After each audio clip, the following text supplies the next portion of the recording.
All right, guys. We are here today. Still not feeling 100%. Basically been sleeping since this morning. So, but we are here. We got Meta earnings. Meta's actually down a little bit into earnings they were expecting for their earnings reports.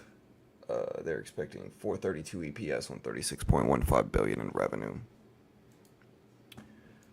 So, we will see what we get.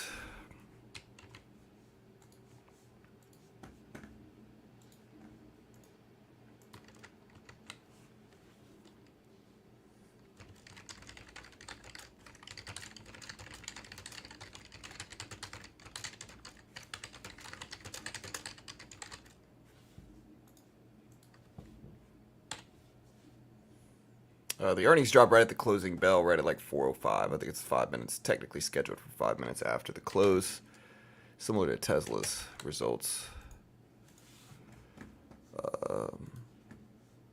Not really. I'm not feeling too much better, but again, show must go on. It's all right.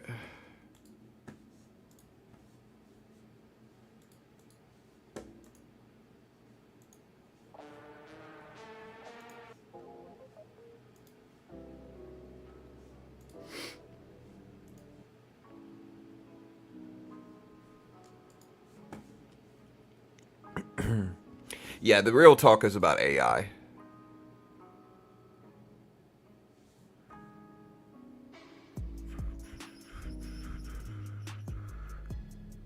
Hey, thank you, IRL.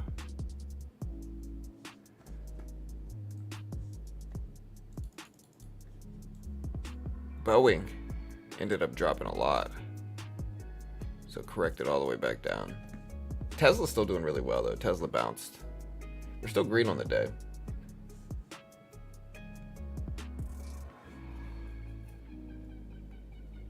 Oh man. Yeah, I don't know what Meta's gonna do. Again, we're starting the stream a little bit later. The earnings call's at 5 o'clock. Oh, dude, I'm all sweaty. Yeah, I mean AI is almost certainly what they're gonna be speaking about. We'll do a poll here live as well, chat.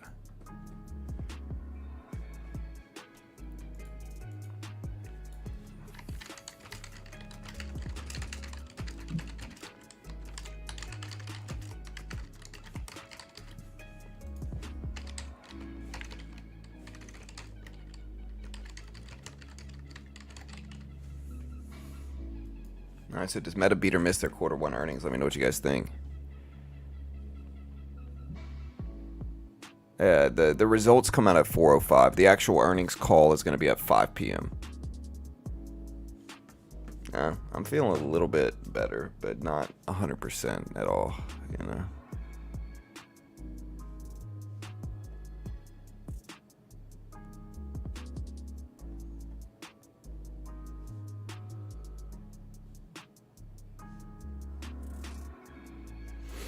Yes, Meta's in the S&P. Meta's part of what's called the Magnificent Seven, which is the top 7 stocks in the S&P. The top 7 tech stocks. So the S&P.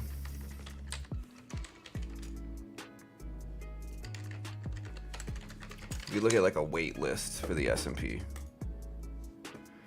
it goes Microsoft, Apple, Nvidia, Amazon, then Meta.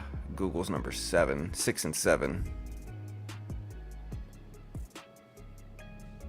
Tesla got bumped down to number 15. Interesting.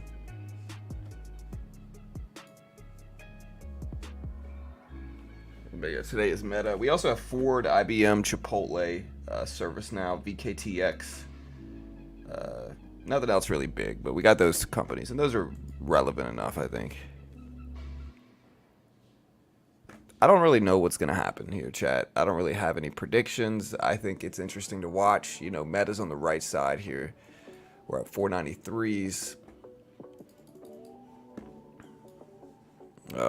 They gapped up a little bit this morning. Now they're pulling back some today. Yeah, I don't know about Suncoin, brother. Obscure cryptocurrencies. I don't watch them. You know.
Remember what Elon said, if you think Tesla is a car company, you should not own stock. Yeah, it's a tech company. And again, people that don't think that, you got to understand, they initially made their money through cars, but what they're going to start making their money through is licensing out the FSD, the driving software, and I think that's fun.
All right, guys. So again, Meta starting to rebound at 495s.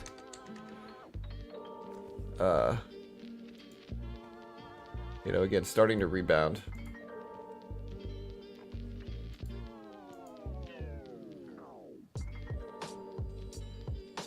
You want to know what happens when a company gets rug pulled. So I'm looking at so here's this company. This company is called FXLV, right? It's Australian-based company. It's called Fitness 45 is what it's called. F45 Training. It's an Australian-based fitness company in 2020. I'm going to preface what I'm going to say with I don't know for sure. I'm purely just speculating here. I don't know whether this is true or not. But what I'll say regarding them is that David Beckham did a deal with them. He entered into a 5-year deal with them in order to help the brand grow ahead of its IPO. In the agreement, he was posting a bunch of social media posts, basically helping them grow, and he was supposed to receive shares from this company as compensation for it.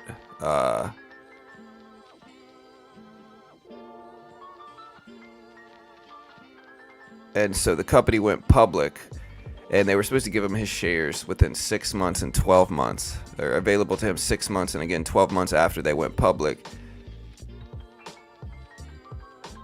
They didn't give him any shares until 8 months after the date, and during that time frame, the price of the stock dropped massively. They dropped $9.3 million in value. If you look at the share price of this company, right? I'm just reading this article. Somebody posted it in our Discord. The symbol of FXLV. This was years ago in 2022. This is what happens when, again, a lot of people don't understand that CEOs will IPO companies and then they will just unload shares. I'm not saying I know this for sure, right? But this is what it looks like. It looks like they IPO'd and then they just dumped them. On everybody that was bought them up IPO day. They're back up to 15 cents now. It's just not a good enough brand. Nobody's ever heard of it. It's not a good enough brand to really need an IPO. And this is the type of companies that you get that IPO in the pink sheet landscape, unfortunately.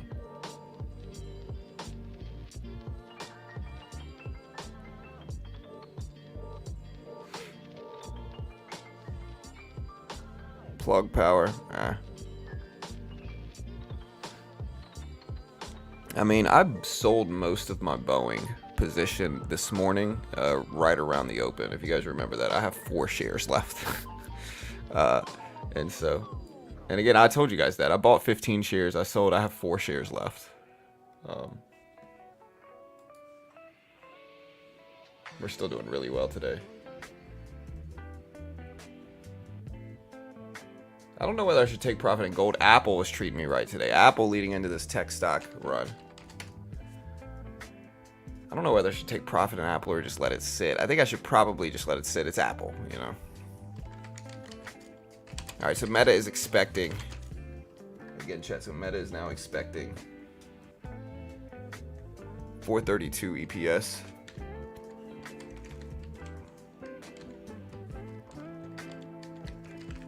On rev of 36.15 billion.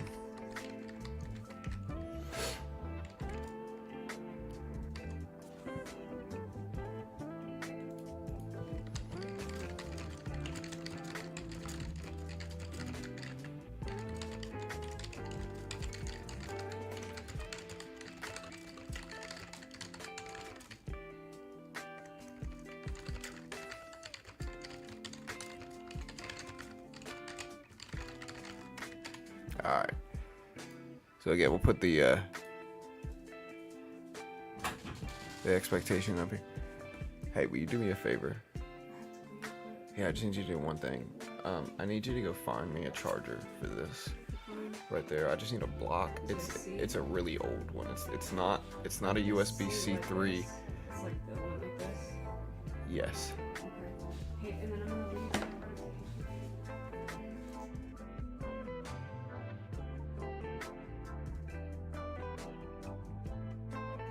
Yeah, I mean, the thing about Meta is that they make so much money.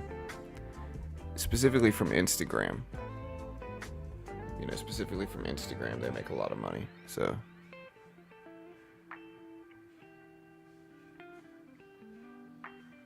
Meta earnings will be better than expected, but I'm not sure if the stock goes up. Interesting days.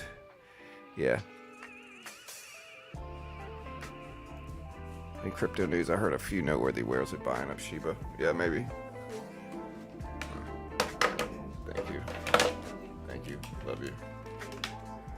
Okay. Or here. No, put them up or put them outside. Okay, they're outside. Okay, that's fine. Alright. Love you.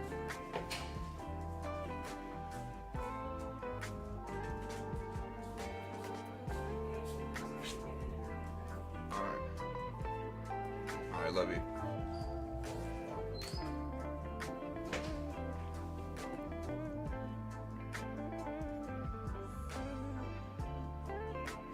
What time is the Meta news release? So Meta releases their numbers at 4 p.m. Eastern Standard Time, right around 4 p.m.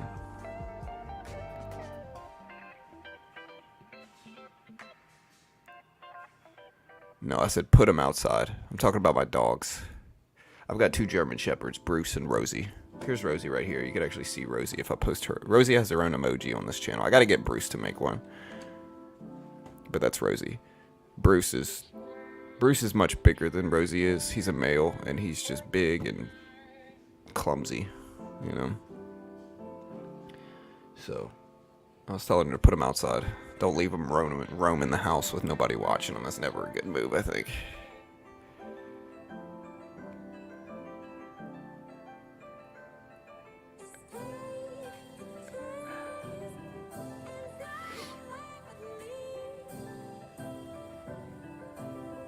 Chat, we got 30 minutes left. Let me get a timer up. I don't put the timer up yet.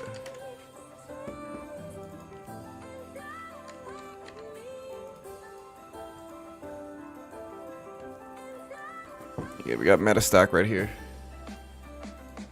Tesla held the gains. Where's the guy that was talking about how Tesla was going to fail this yesterday? He said almost verbatim that Tesla was going to crash before the opening bell this morning, and Tesla has held all of its gains, basically. In fact, it's actually past where it was yesterday when he said it. So where'd that guy go?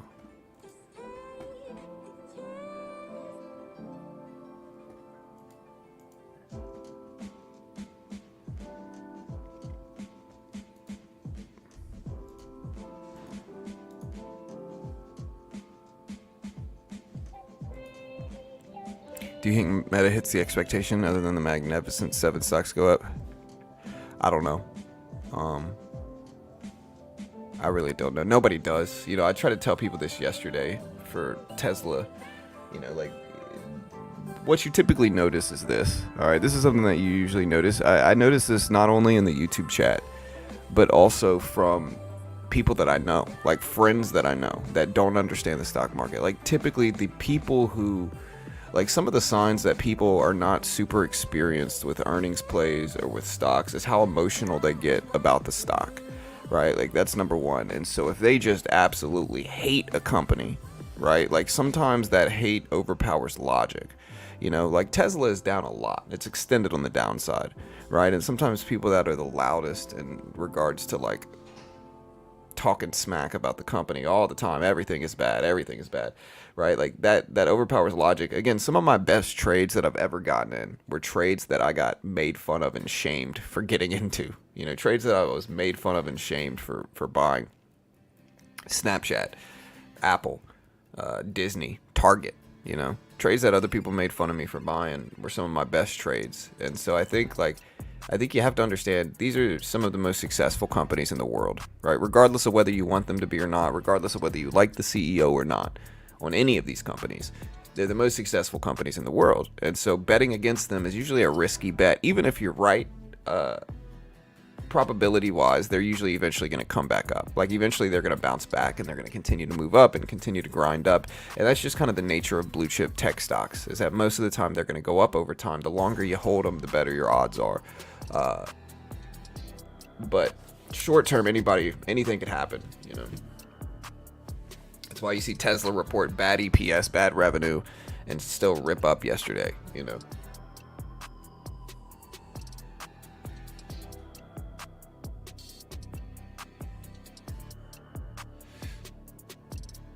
Is Tesla a great company? I'd rather buy Apple. Yeah, Tesla earnings were certainly weak.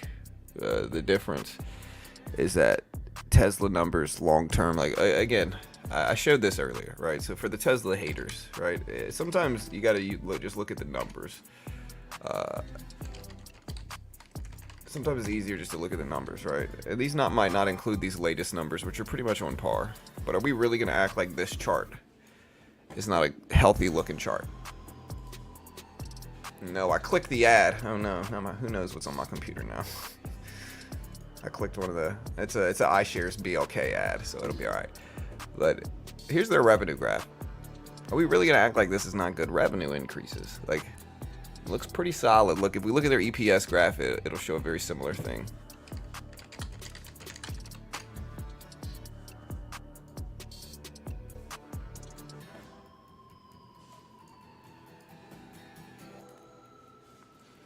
You know, here's their EPS graph. So I think it's important to look at the numbers objectively, regardless of whether you want more or less. Like, one of the very common things that you see in tech stocks, right? Like what I see a lot in tech earnings specifically is that every major earnings report, people always they want something brilliant and new and amazing. They want some new announcement coming out. They want something shocking that shocks the world, like the iPhone announcement in 2007. The problem is that that's not a sustainable thing. Like, no company's going to be able to really produce that. Not Apple, not Tesla, not Microsoft. Like, no company is going to be able to consistently debut new things every single quarter. It's just not a reasonable expectation to have for these tech stocks.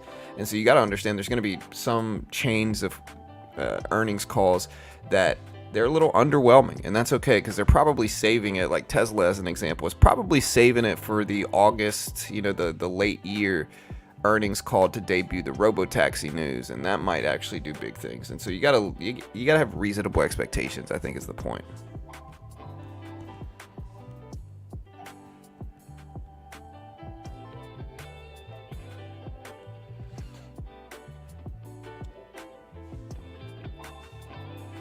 When you inject trillions of dollars to the economy, most companies will see their earnings growing. Is it sustainable? That's the question. Well, we're no longer in a period of QE either. Like, we're not expanding. The Fed's not expanding their balance sheet. They might be spending money, but it's not all going towards the economy. Like, again, a lot of the time people see Fed spending and QE. It's not the same thing. Like, it's really not. Like, there's a difference between QE and Fed spending, and not Fed spending, I'm sorry, and government spending. There's a difference between government spending and QE. It's not all the same thing. The Fed was really aggressive with their QE. Their quantitative easing is what the abbreviation stands for. It just means the Fed's expanding their balance sheet, buying up bonds mostly, and injecting that liquidity into the economy. The last time the Fed was really in that cycle was after 2020 and the pandemic. Since then, they've actually been reducing their balance sheet. Currently, right now, we're actually in a period of QT, which is quantitative tightening, which means the Fed is not buying bonds. They're not expanding their balance sheet. They're taking liquidity away from markets by letting their current balance sheet mature and run off, letting the bonds in their current balance sheet mature and run off. So the Fed's not in that right now. They're not doing QE anymore. They might be spending, but...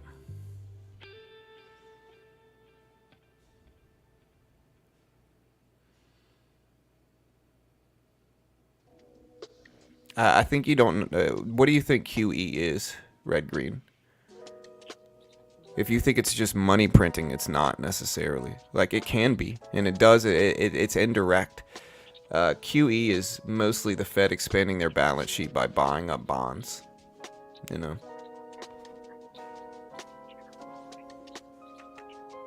Anyways, the thing about Tesla is that even though there was some optimism about some minor stuff happening in 25, near term do not look good. Yeah, I think so. I agree with that as well, Hank. I really do.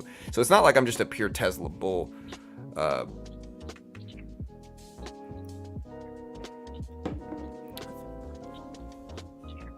guy's Googling it right now. My guy's on Reddit right now looking it up. Is Coco the best stock price of all time? Thoughts on PayPal? PayPal. I like PayPal, but I cut my PayPal position recently. Like, I got out of my PayPal position recently. The reason I got out of it was because I made enough on it. I was in it like the 50s, right? So I got in like November, October of last year and sold it recently and made a really nice gain from it. But I think it was time to cut it. Like, for me, I was just ready to get out. I didn't want to... PayPal, I think, is a strong company. I think it'll still be strong.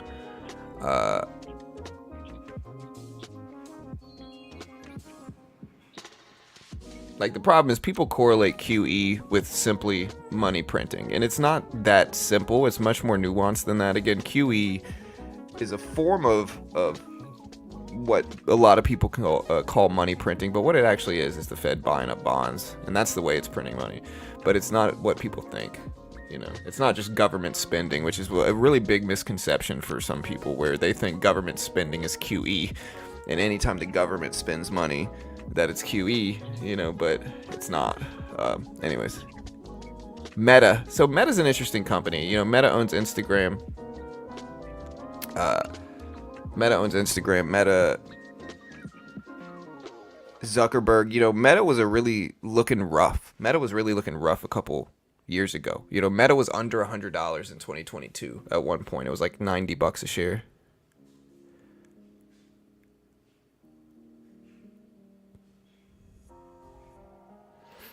So again, Meta was at like $89 a share.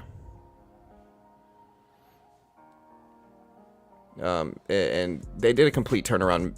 I was skeptical of Meta too. I was bearish at the time because I thought that Mark Zuckerberg had spent billions of dollars on the metaverse, billions. And so he had spent, I'm not going to say he wasted it, but he had spent billions and billions of dollars on the metaverse. And there absolutely was a bubble. Like, I knew some people that were talking about spending tens of thousands of dollars on metaverse real estate. And it just seems foolish, like gambly in nature.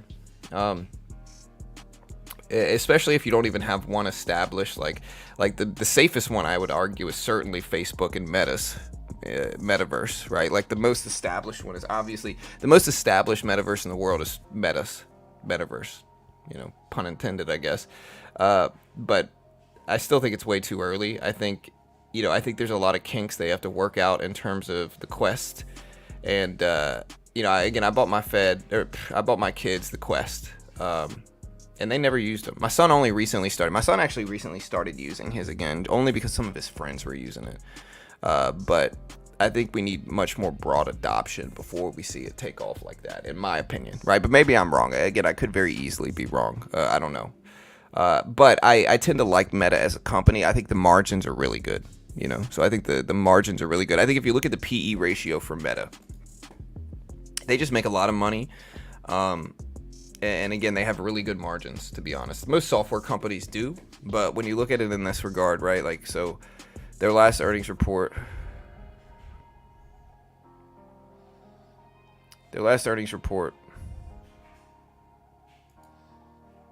was February 1st, right? They posted 533 EPS. Time before that, 439. So they're consistently earning a lot per share for a large float company. This is really good margins. And then, hold on, I think I got this wrong. So yeah, so 533. Let me look at their PE ratio. Plus 439, plus 298, plus 220, 14.9 yearly EPS. Current price is about 494.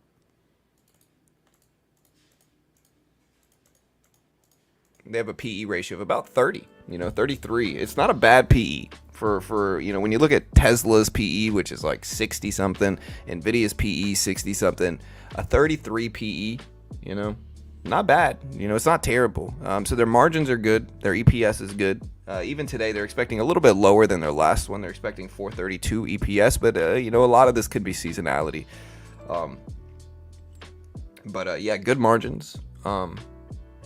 Profitable company, and I think as long as I think the risks for Meta are social media related. I think every new generation wants to use another social media platform, and so I think one of the risks of Meta into the future is Instagram. Whether Instagram becomes obsolete, whether people stop using it.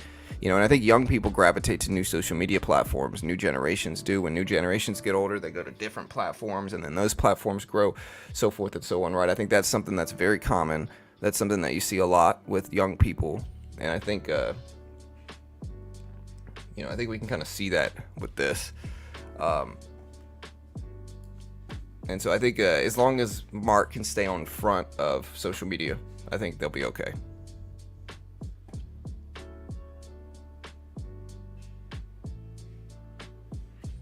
Right, but government spending isn't QE, red, green is what I'm trying to say.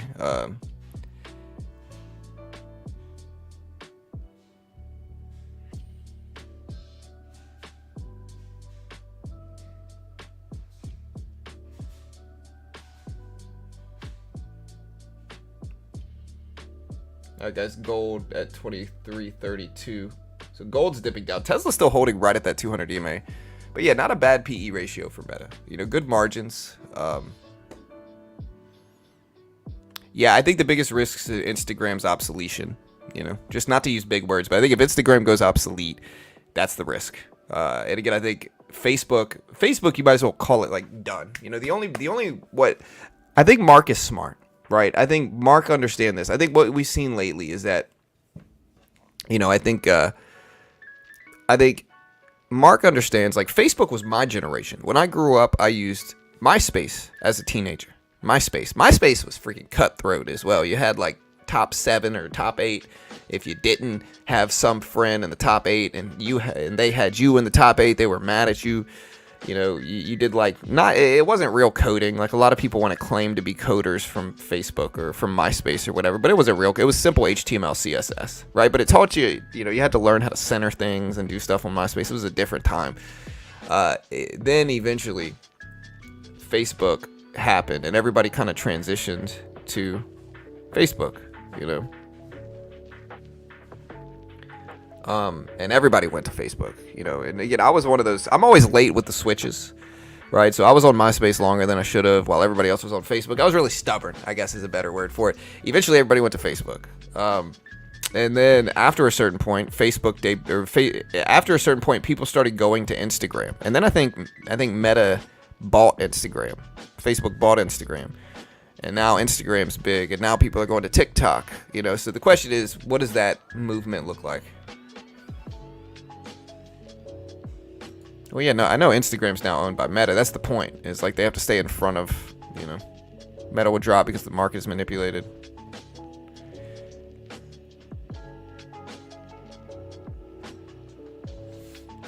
All right, chat. Again, 495 for Meta. Meta, rip it up. Let's see if it holds. 495. Tesla at 162s.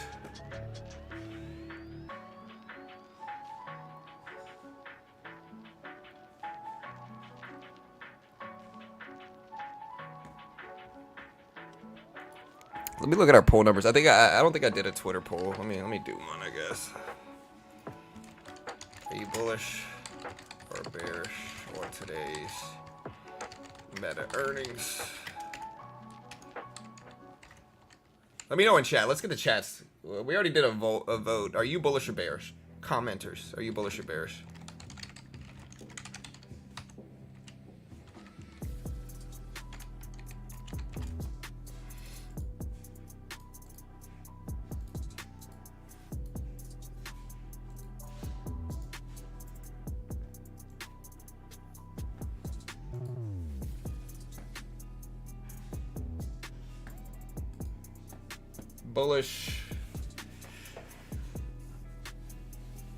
Bullish. Yeah, I mean, I'm bullish too. I think the market's pulled back a lot, and I think extension's real. So, 100% bearish.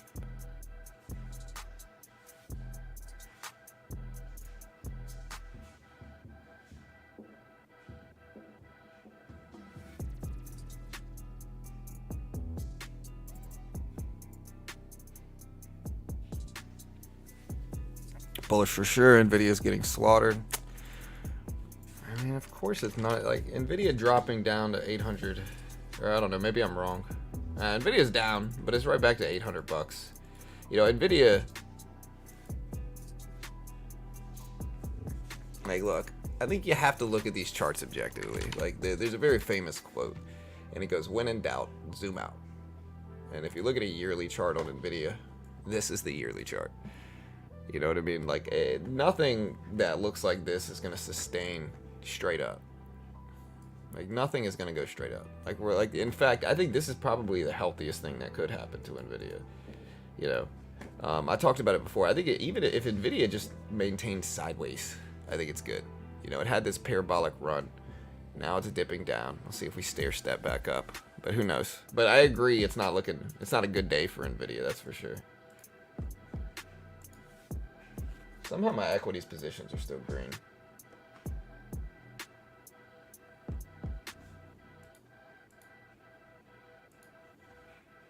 Bearishly bullish.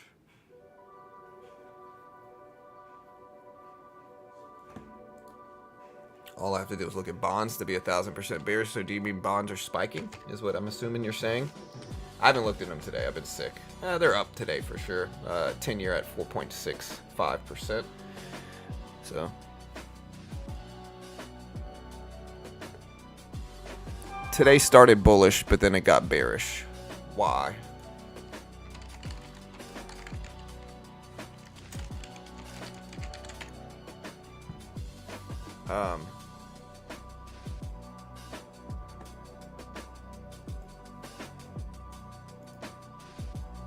Today started bullish, but why?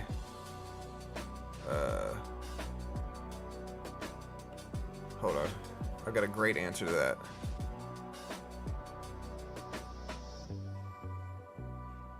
Hey, how exactly is a rainbow made? How exactly does a sunset? How exactly does a posi-track rear end on a Plymouth work? It just does. All right. Tesla at 162.30s here. Yep, I just did a Joe Dirt quote. You're welcome. I was waiting for a time I could use that quote. Today was the day. Again, Nvidia pull it back though. It's time to buy the dip on Nvidia. There's Meta. Meta tapped the previous closing price at 496.10 and then it pulled back.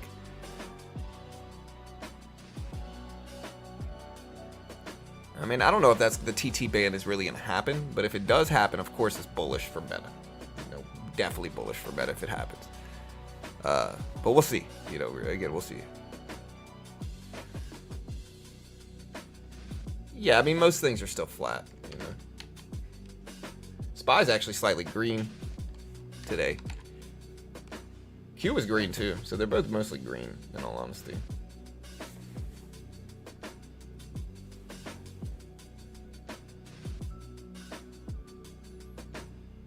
ServiceNow is out of stock. I don't know. I don't know anything about that stock, brother. All right, chat. Closing bell is approaching here. What do you guys think? Oh, man.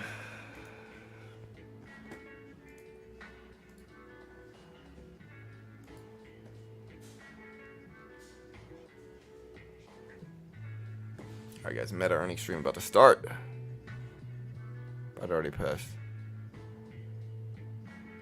Any thoughts on Google? Google earnings tomorrow. I'm a big believer in Google. I like Google as a company. I think Google's strong. I think they're up a lot today. I'm holding shares of them. They're breaking highs of the year. Or they're close to breaking highs of the year. The highs of the year on Google are 161.70s. They're at 161.10. So they're getting close to highs of the year. If Google can break, you know. Google's got about 60 cents to go before it breaks highs of the year. I don't know where I bought Google on the dip, but I did recently. So like, look, here's the high of the year. It's getting close. This dude rich. Richest dudes ever, you know. Guys, and in 45 minutes, can I go to the toilet? So the earnings are specifically released at 4:05 p.m. So you got about 7 plus 5. You got about 13 minutes left. You got 13 minutes left until the actual numbers are going out. So depending on what you're doing on the toilet, probably, you know. But I mean, if it's a rough one, you know, might be kind of risky, brother.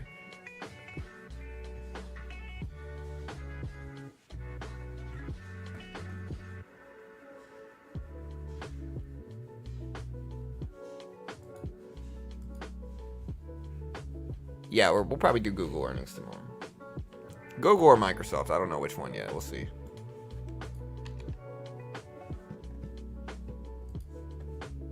It'll beat the earnings. Hey, we'll see again. Meta's expecting 432 on 36.15 billion. So Tesla's still doing pretty strong, man.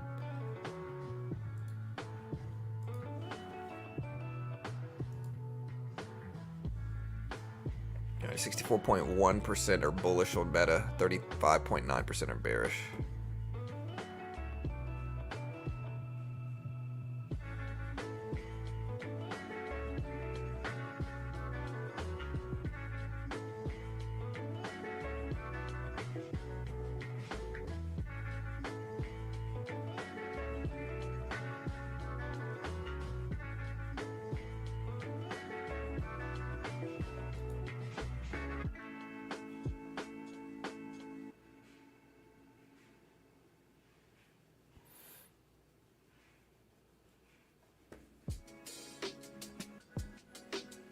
The Department of Transportation has issued a new rule requiring airlines to give you an automatic refund if your flight is canceled or delayed or if they lose your bags.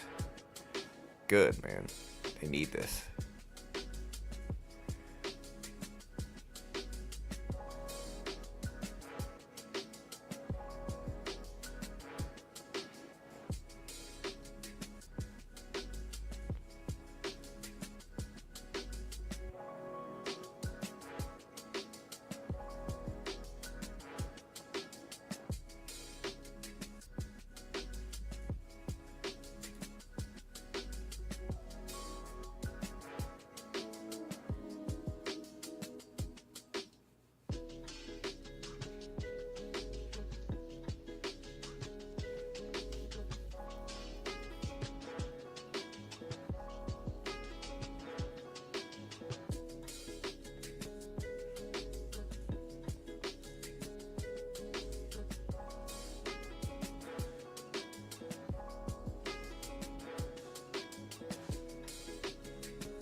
What the heck is going on in this clip?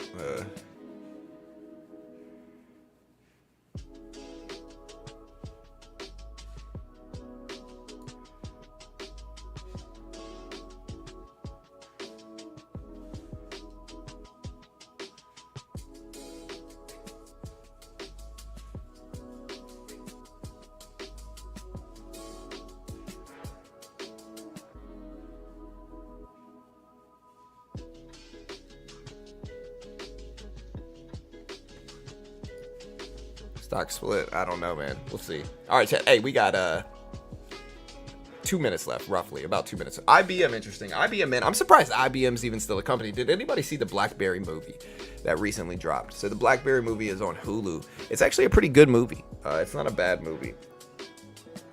Interesting movie. It's got I can't think of the dude's name. Good movie though. Interesting about tech and evolution and taking your shot at things.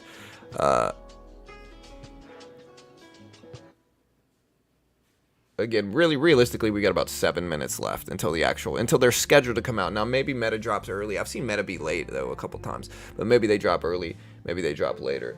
But again, we got about, 7-8 minutes left until earnings come out. Maybe 5 to 7 minutes, I would say. Again, looking at our poll numbers here, 70% think they're going to beat. Much more bullish traders here.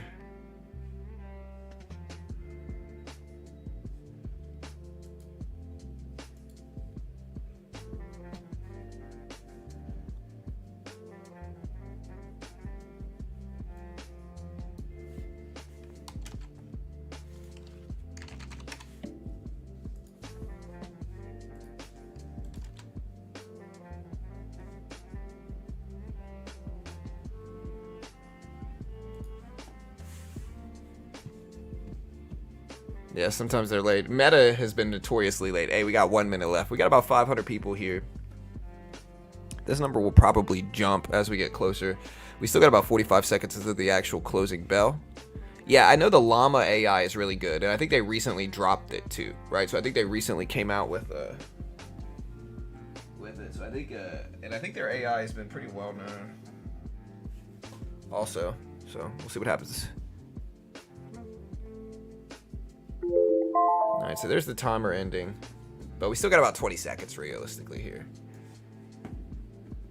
I'm curious to see if this helps NVIDIA, AI, what happens here. Again, there's Google on the right, really strong.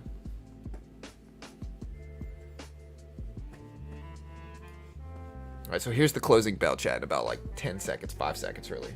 So here's the close.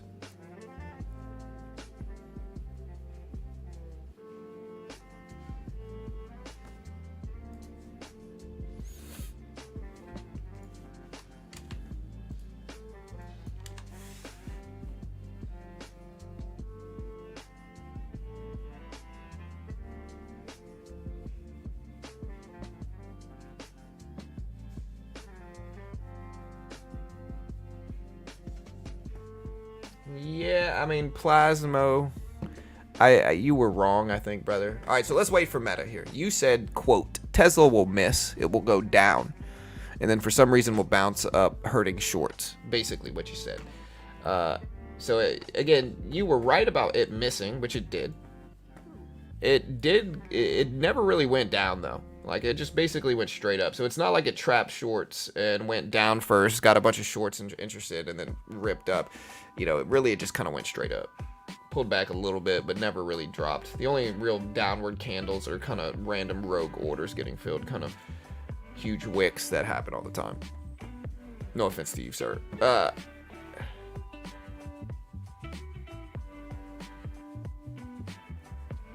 right, here we go. Waiting on Meta chat. Meta's at 496, right at the previous closing price. Sure, Plasmo. And in that regard, you were right, bro. So good job. Sorry, I always check the chat receipts just to make sure people aren't lying. You get so many people that are like, you see what I said? You know? The internet's weird, man. People will make the most obscure reference and then bring it up like they were just right. I mean, to be honest, I said the same thing about Tesla yesterday. I said it was deeply extended, that I said that puts were risky on it and that it could post bad results and still go up 5%. And so I was close as well, I think. All right, so Meta's at 497.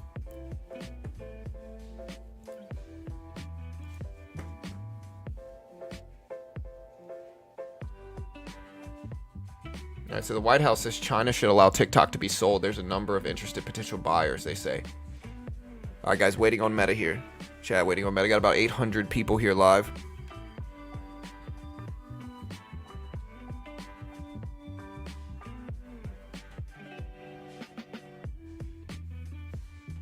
All right, so watch for like big candle wicks here. We're waiting for the Meta earnings to drop, so you gotta watch for like big candle wicks. The famous I told you, that's right.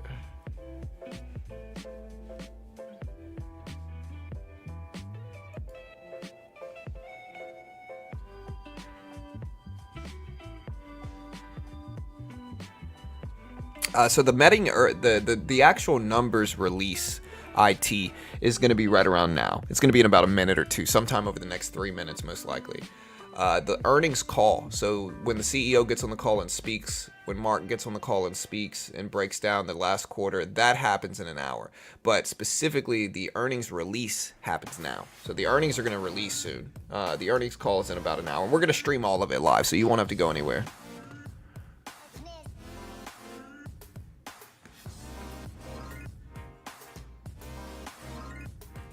All right, so choppy sideways action. It looks like they're going to try to release it at 5, or at 4:05. I mean.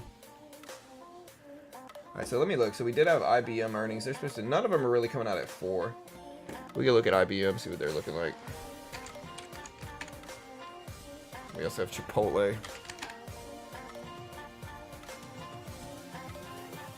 I don't know if Chipotle's growth is sustainable though.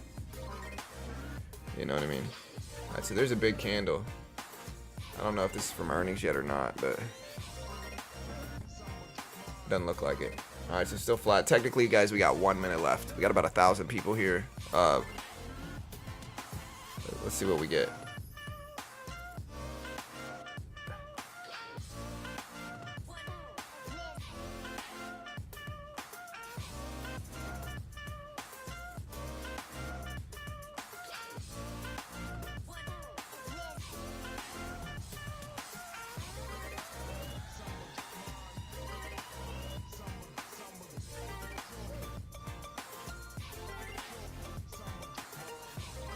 All right, chat, 20 seconds until 4:05, the scheduled time for release. Again, a lot of the time Meta is notoriously late.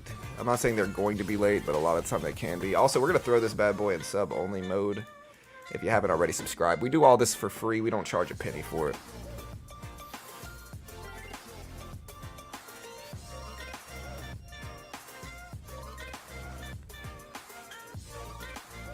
All right, so there's 4:05, and looks like they came out. Big drop on Meta, down to 475, 465s. Big drop on Meta, guys. They are down. A negative reaction to earnings. Waiting for the see what the numbers are. It dropped all the way down to 450s. Let me check. All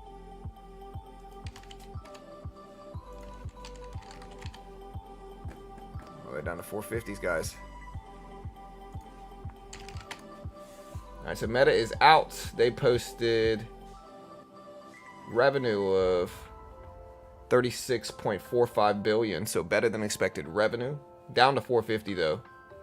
Operating margin of 38%. EPS of 471. So they did better than expected EPS, better than expected revenue, down. Family daily active people was 3.24 billion for March. An increase of 7% year over year. They had an ad impressions increase by 20%. They said, quote,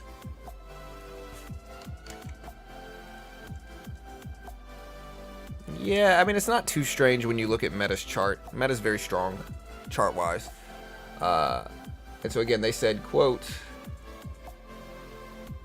it's been a good start to the year, Mark Zuckerberg said, Meta founder and CEO. The new version of Meta AI with Llama 3 is another step forward towards building the world's leading AI. We're seeing healthy growth across our apps, and we continue making steady progress building the metaverse as well, end quote. And that was by Mark Zuckerberg. So again, Meta's down to 440s, 450s. So big decrease from their earnings. They're down a lot. They dropped from basically $500. They're down to 440s. And yeah, we might kind of buy in a little bit here. Let's see. I'm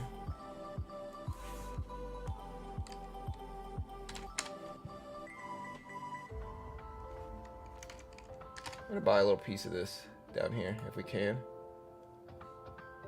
Alright, so we're in a piece.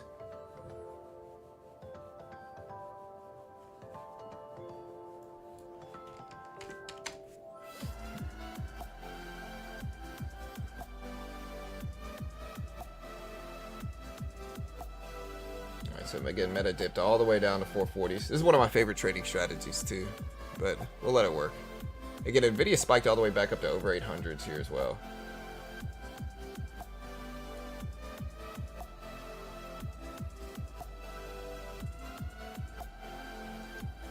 Wow.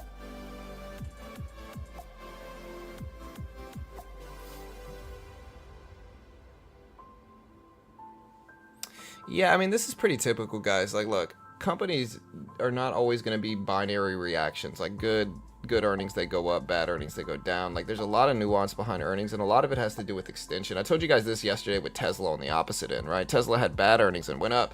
Meta had good earnings and went down. This happens a lot. It's not something that's really uncommon at all. You see this very regularly in stocks. It really is something that you see a lot. And so, you know, I wouldn't be shocked here, chat. I would just understand this is a normal part of stocks. Again, I think you got to look at extension on Meta. Meta's had a great year. They've had a great year. They started off the year at 207s. They're now at 500s. So just a great year. Great gains, great increases. And again, you got to ask whether it's time for them to dip a little bit. I think that it might be time. Well, most of these are coin flips. Most earnings reports are coin flips. You know what I mean?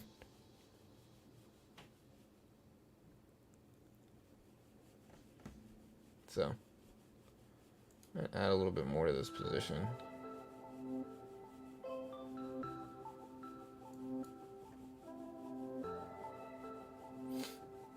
Yeah, again, Meta just debuted their Llama 3 AI too, so I'm kind of bullish on the earnings call as well. So again, the earnings call starts soon. We're going to cover that.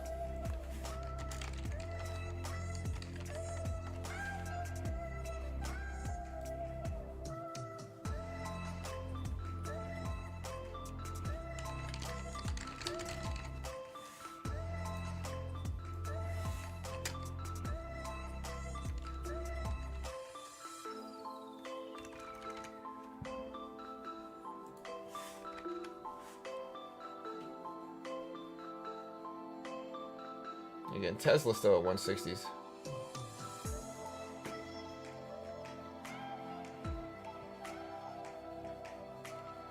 How do algos start trading immediately after the report drops?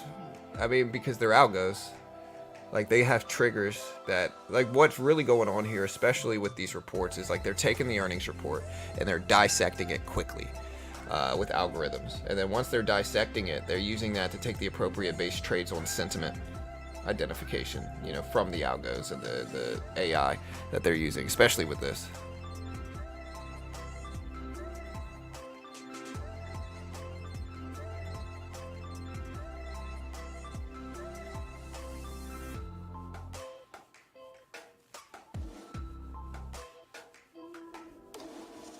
Meta buy? I mean, yeah. I mean, I'm green on the year, you know. And this is one of my favorite earnings plays. So, I mean, you know, y'all don't have to trade like me. And maybe I'm wrong about this one. Maybe I'm right. Maybe it goes up. I think I could see it bouncing up to over 450. But again, I could certainly be wrong. I definitely don't want anybody to copy me. Not an investment professional. Not liable if you lose. You got to make your own assessment, trade responsibly. But, yeah, Chipotle is out. Chipotle broke 3,000 as well. So, Chipotle up to 3010s. So, we are now nicely green in this position.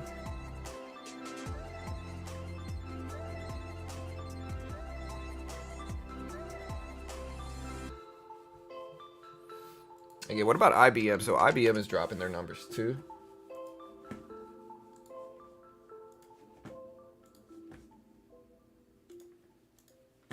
All right, so IBM is out. They posted adjusted EPS of 168. They expected 160, revenue of 14.46. They expected 14.55. Here's the link.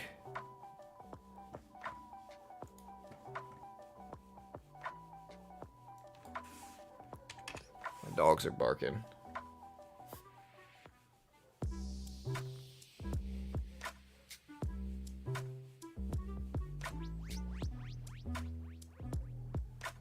So we got a little pop in Meta. Again, we're now green in our position.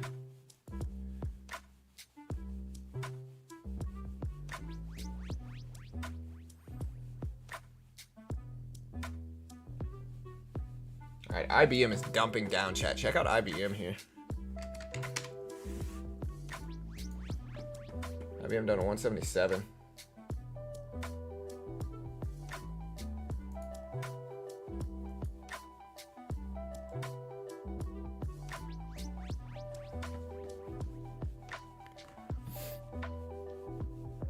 Took a little bit of profit on it, but still holding some for the earnings call.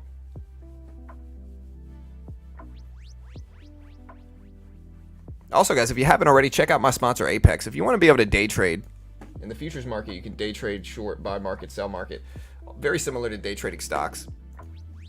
And you can see my profit graph today. We didn't really trade that much. I didn't really get to trade after the opening bell. But here's my 7-day chart in futures trading. Very similar to day trading stocks. You can buy market, buy bid, sell the ask, short, go long. Very similar to day trading stocks. And there's no PDT rule in futures.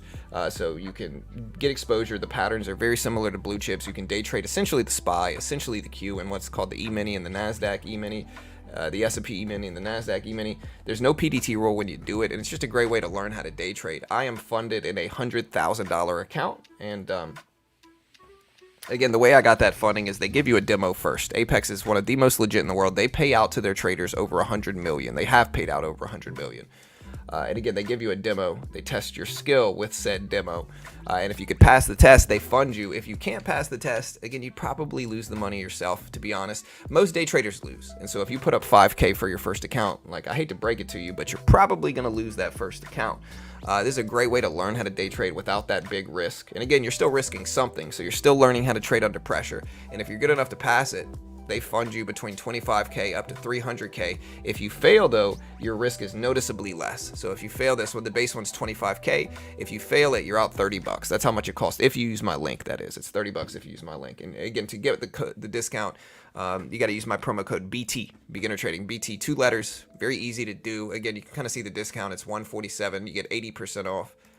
So you're going to get it for $29.40. Very cheap, very reasonable in my opinion. And again, if you want to check it out, Apex is one of the most legit in the world. They've paid out over $100 million. They paid $25 million to their traders last month. Again, I'm not an investment professional. I'm not liable. If you lose, always make your own assessment. Be smart, trade responsibly, chat. Definitely can't guarantee anything. But again, here's the link if you want to help support your boy here on this channel. Yeah, meta numbers are out. They're right there on the screen in big white and bold letters underneath me.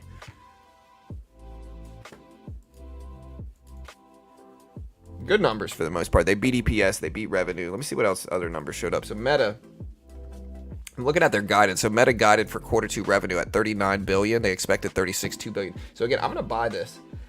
Meta had good guidance numbers as well, chat. So they have good guidance numbers. We're going to add more to this position.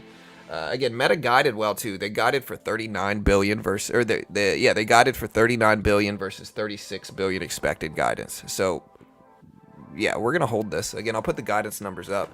Again, we do have the earnings call specifically starting in about an hour.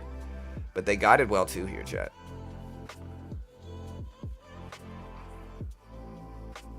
So be ready. And again, we're going to cover it. But for a company that beat EPS, beat revenue, guided well, they said, quote, we anticipate our full 2024 capital expenditures will be in the range of 35 to 40 bill, increase from our prior range of 30 to 37 billion as we continue to accelerate our infrastructure investments to support our AI roadmap. And so, yeah, I mean, I think this all looks good. They see Q2 guidance at 39 billion versus 38.29 billion expected.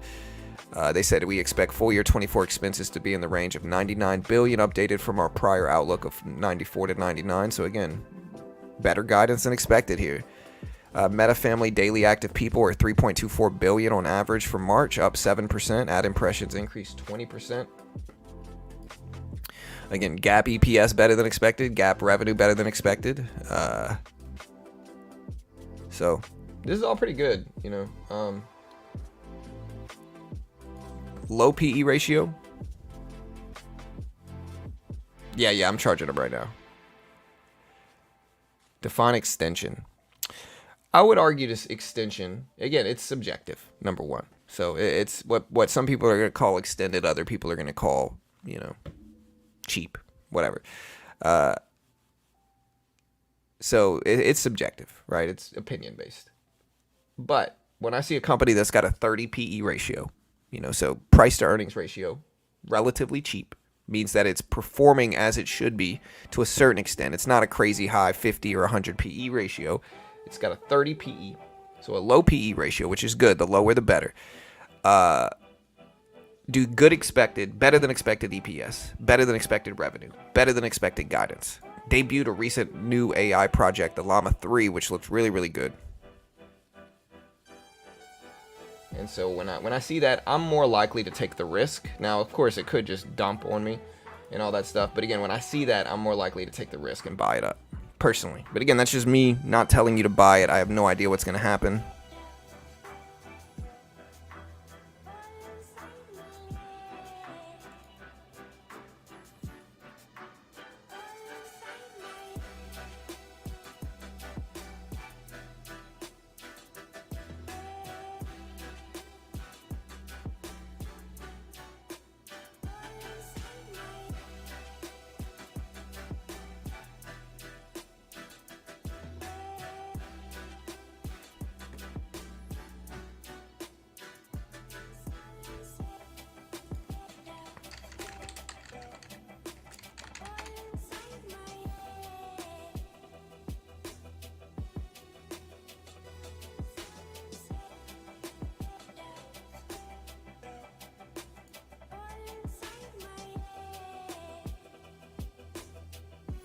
Alright, so again, look at IBM. IBM cracked all the way under 174s, chat. 174s.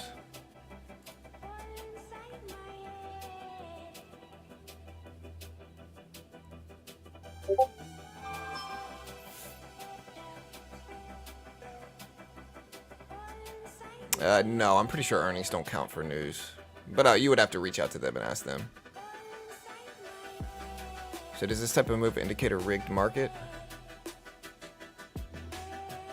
Seems rigged? No, I mean, again, no offense, but that just comes from a misunderstanding about markets, brother. Like, listen, again, I tell people this every day. It's important that people understand this, though. Like, think about what I'm about to say, all right? When, like, calling everything rigged. Again, think about what I'm about to say. I'm not against you, bro. Again, I'm not against you, okay? But think about what I'm about to say. How easy would it be to make money if everybody could just sit around and if a company beat EPS, beat revenue, and you could just click buy and it would go up, right? Like, think, how predictable would that be? Of course you can't make money that easily in markets. Like, I would just sit around. Listen, I wouldn't even run this live stream. All right, if it was that easy to make money, dude, I would sit around doing the same thing, wait for the earnings report to drop, and then click buy. Right off into the sunset rich. You know, I'd do that over and over and over again. Never work. You know, everybody would. Everybody would be rich. There'd be billionaires and trillionaires sitting around. And so again, it's simply not that easy to make money in stocks. The reason it's not is because the outcome for Meta, like these results for Meta, were baked in a week, a month ago, 2 months ago, right? Like if you look at Meta chart, Meta's gone up a lot over the last freaking 3 months, man. Since the last quarter, Meta has gone up drastically from that quarter. And so this potential outcome's already baked into it. It's not going to happen right when the earnings drop. The real moves are happening before the earnings come out. And so it's just not that easy to make money, unfortunately.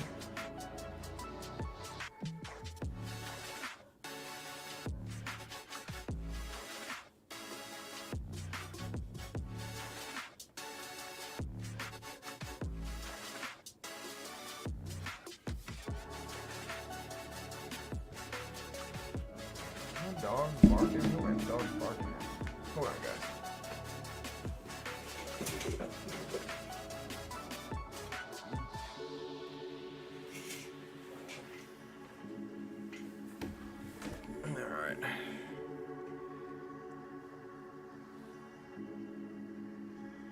All right. So we're going to stream the full Meta earnings call that starts in about 35 minutes or so.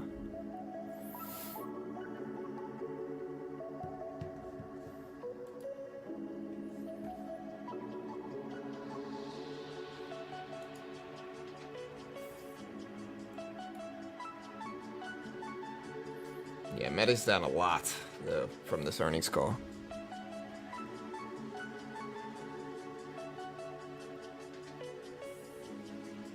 Your explanation doesn't seem valid. I mean, no offense to you. Your interpretation of what the stock market should do comes from a fundamental misunderstanding about how the stock market works, brother. Again, like I'm sure you would love it if you would love it to happen in that way where a company has good earnings and then immediately goes up from it, right? Or a company has bad earnings and immediately goes down from it. Of course, that's what you want. Of course, that's what everybody wants. Everybody would be rich. I wouldn't even run this live stream. I'd sit around waiting for, a company to report good earnings, and I would just click buy it. Now it would be that easy. Like nobody, there would literally be no other traders. Nobody else would be trading. They would sit around. Oh, Apple reported good EPS, good sales, and good guidance.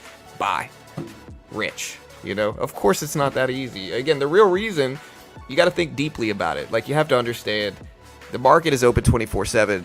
It's a lot more nuanced than just binary good, bad, up, down reactions. Again, I cover every major earnings report, and I have for years, right? Like it's just not that easy.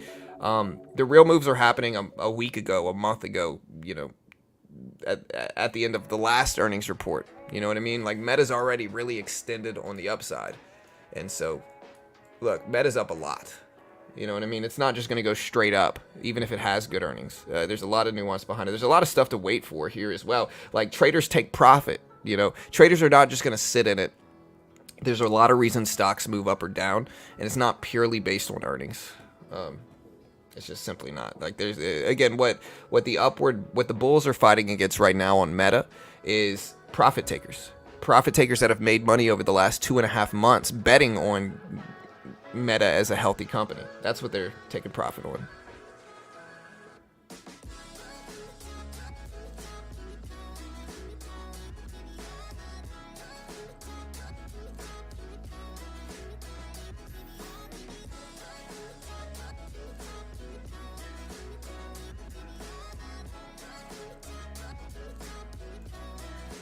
Again, I bought Meta. I'm down on it right now. Trust me, if anybody wants Meta to go up, it's me. But again, the market just doesn't work that easily. I wish it did. You know, I really do wish it did. But it's just not that easy to make money. I wish it was.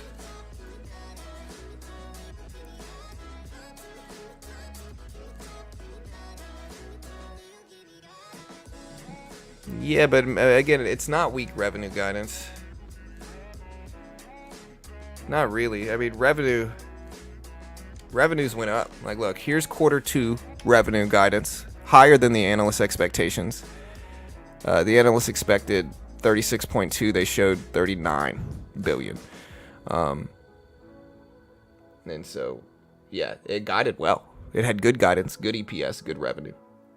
You know, that's why I bought it. But again, I'm gonna have to wait. There's a lot of extension on the upside for Meta already, so this is not a position I'm gonna hold. If it starts to just crash on me, I'm just not going to sit on it that long, but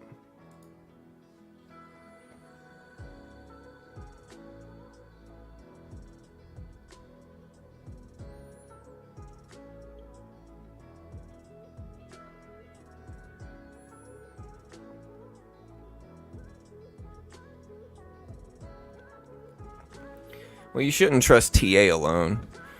Again, like the real problem that traders face. Again, I've talked about this a lot over the last few days, but the real problem with most traders is that they simply, like, humans have this characteristic of seeing some patterns when patterns aren't even there, right? Like human beings want to see patterns. Our logical brain wants to see different patterns. Like we want to see them. We want them to be there. And sometimes with technical analysis, we see things that aren't there. You know, again, I've brought it up multiple times, but there's a very famous movie about a guy who sees all these different patterns in the stock market. It was in like the 90s or 2000s. And he goes crazy trying to predict the stock market, you know, thinking he's got some super secret algorithm that works. He sees all these patterns that aren't really there, and he ends up going crazy. Technical analysis traders seem to get wrapped up in that a lot, where they're seeing things that aren't really there. You know, they're seeing things that, you know, that aren't really there. And ultimately, they need to take a step back. Like, technical patterns can and will work. They're definitely not definitive. And sometimes you see people get so wrapped up in technicals that they think they're just going to be able to predict what's going to happen tomorrow and the next day and the next day and the next day. Again, most of the time they're selling stuff, right? So most of the time they're selling you a course or a mentorship program. But, like, realistically, it's very difficult the shorter the term, the harder it is to predict, right? So the shorter the term, the more difficult it's going to be to figure out what's going to happen. You know, the more you zoom out, again, the very famous quote, when in doubt, zoom out, is real, because the biggest statistical edge you have is long term. You know, like, it's easy to bet long term. It's not easy to bet short term. Like, short term is very difficult to bet on. And everybody's different. But anyways, Meta's starting to bounce back a little bit here, Chad. So here's the price action. Meta's starting to go back a little bit. It's back to 435s.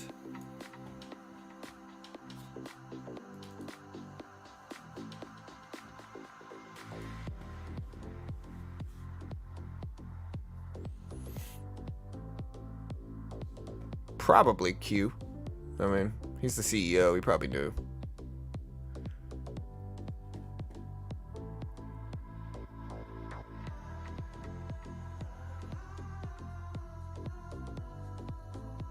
Yeah, I mean, you, again, no offense, dude, you sound emotional, man. Like, you have to understand you. Short term, nothing is guaranteed in the stock market. This is the biggest misconception, right? Like, here's something that I'm sure happens very often. Traders take a bunch of gambly positions, for lack of a better word. I'm not attacking you, don't get mad. I'm really not attacking you, but for lack of a better word, traders take a bunch of gambly positions. What do I mean by gambly positions? I mean, they're taking really big size with a very small account, and they're looking to make a bunch of money really, really fast. For lack of a better word, that's dumb, chat. That's dumb. That's not gonna work. You're gonna end up being so emotional about that money. You're gonna cut it too soon. You're gonna hold it too long. You're gonna do all these mistakes. It's just not the smart move. Okay. If you're gonna invest in a company, number one, if a company is too extended on the upside, the time to buy it is not here. And then get mad when it goes like this, and that's what happens a lot. Like microchips get hyped up. People buy it right at the top. And then when it pulls back, which is going to happen, nothing is going to go like this and never go down. Nothing's going to happen like that. But again, they end up buying it at the top. When it dips, they get emotional and they sell, right? And then it ends up going right back up. And then what do they say? They say, oh, the market's rigged. This is a rigged market, guys. It doesn't work. It's like, is it really rigged, or did you just buy the top? When in doubt, zoom out. The reason, listen, if you're struggling to make money, dollar cost averaging is your friend. Okay, the reason dollar cost averaging is there is because that will eliminate volatility in a big way. I mean, you're still going to have it, but it's going to eliminate volatility in a massive way. If you don't know what DCAing is, dollar cost averaging, it's making periodic purchases regardless of price in specific intervals. Like me saying, hey, I'm going to buy 5 shares of Apple every week. It's just an example. And sure, I might be wrong short term and it might go against me or whatever it is. But over the long run, if I continue to do that and I'm consistent with that over a long period of time, eventually I'm going to make money almost certainly. And so that's the way you have to understand markets, Chad, is that the longer term, the easier it is to predict. The biggest edge is long term on the upside. But if you try to take a big position short term, nobody knows what's going to happen short term. And traders get led in all these different ways where they don't know what to do. They're simply trying to make too much money too quickly with small accounts. And then they lose the account, they say it's rigged, they never trade again or whatever. Just be smart, guys.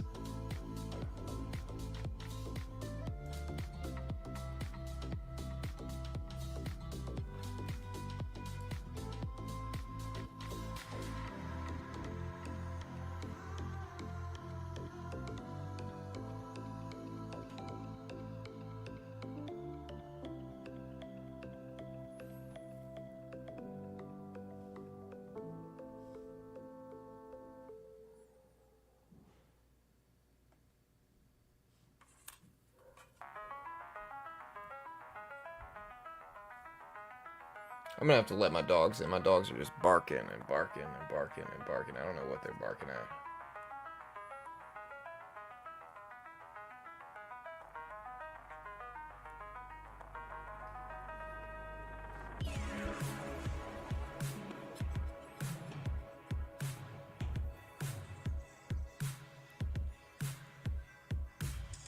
If you want to play tech earnings, play tech that moves that isn't the one having earnings. Yeah, I mean, I think a lot of the time people get this excitement for earnings, right? They get this, their heart starts pumping, they start to feel butterflies in their stomach, they get all risky with their trades. Like, it's not the right move. Earnings are incredibly volatile and they're incredibly difficult to predict. This isn't a new thing. It's not like this is only just now happening with Meta. It's not like prior to Meta and Tesla, stocks reacted logically to earnings. They never have. I've covered every major earnings call for the last few years.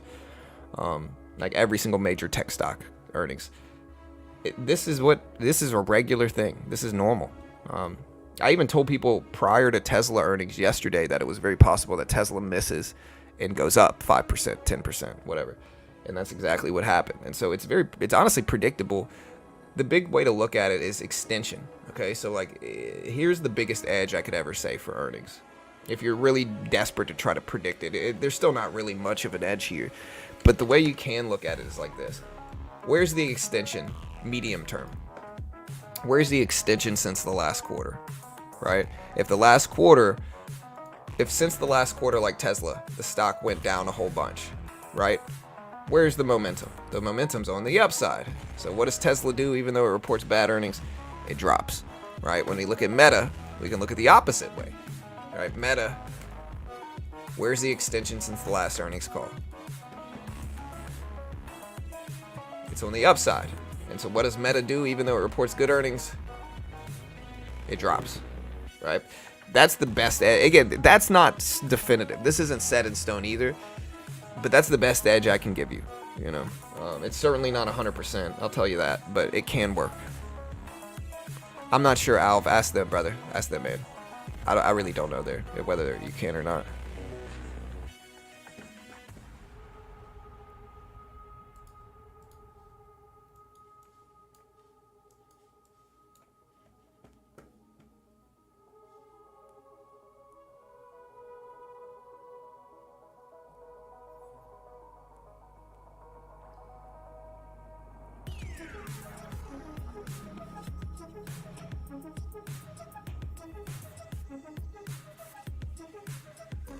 Dogs are seeing a squirrel party. No, you should just tell people with no experience to buy the market. Yeah, no, I agree. Buy the S&P, buy the NASDAQ, buy the Dow, buy bonds. You know, those are less risk investments, more risk averse investments. I agree. You know, I'm just saying if you really want to invest in individual companies, DCA.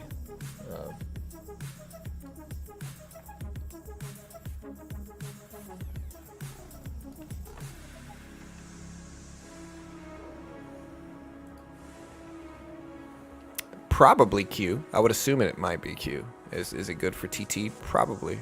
Or is it good for Meta? Probably. IBM is looking weak too.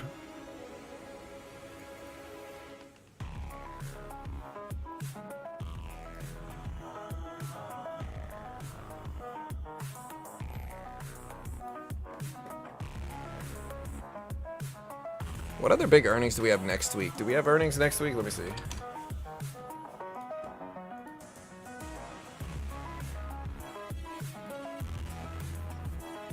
I know we have Microsoft, Google, Intel, Snapchat tomorrow. Tomorrow's a pretty big day. Tomorrow might be a bigger day than today for tech. Alright,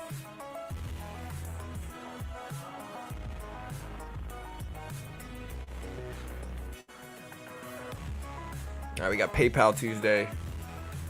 Amazon AMD on Tuesday. So yeah, that's big. We'll cover that for sure.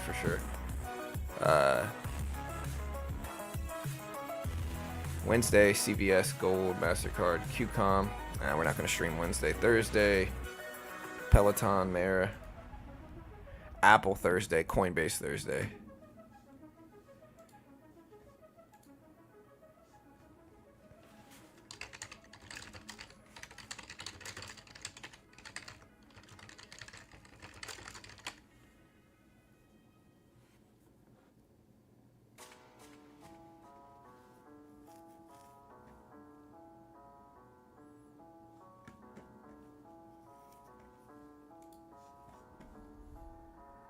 Yeah, so we have GDP data tomorrow. So we actually have GDP data tomorrow, and then we have PCE data on Friday. Inflation data, big release, important release.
All right, chat. We're 431s right now. 431s.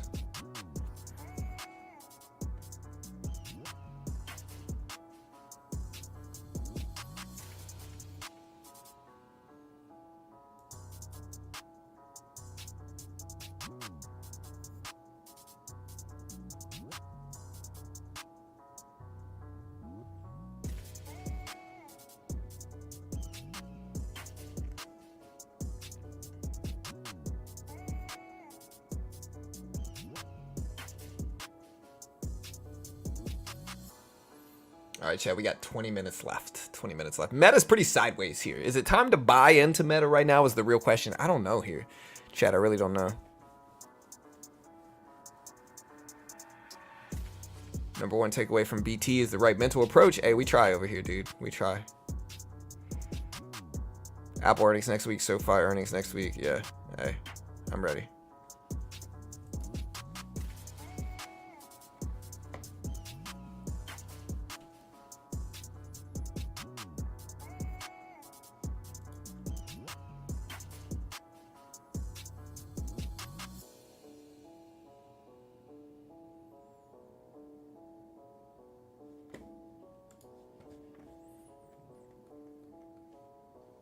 Combo's at 5 p.m. So again, we're gonna put a timer up here, chat. We should put a timer up. I got you. Hold on.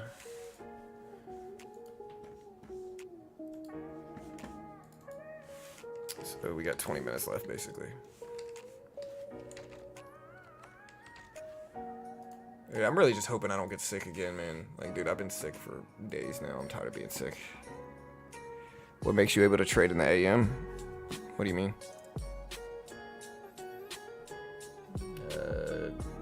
I mean, everybody can trade in the morning. You can too. You just, again, I'm on Thinkorswim, TD Ameritrade. I can trade at 7 a.m. is what I can trade.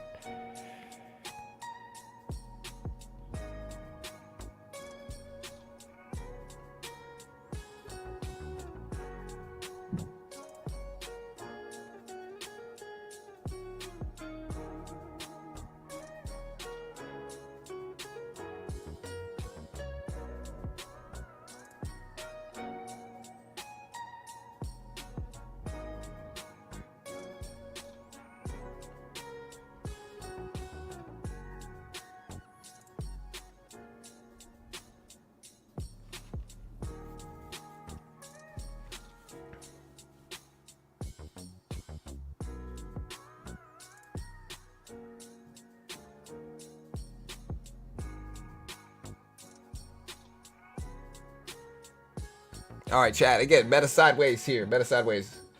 Will they talk about AI? Of course they will. Ford CEO says adoption and economics of EVs will remain bumpy for a while. He says O'Reilly posted numbers. 920 versus 926 miss. 3.98 billion versus 3.98 billion. Comp sales 3.4%. Operating income 752 mil. So the U.S. Department of Justice is going to decide as soon as late May whether Boeing violated the prosecution deal, according to sources. Forgot I'm in Boeing right now. We're flat on the day though. We could have been worse, really.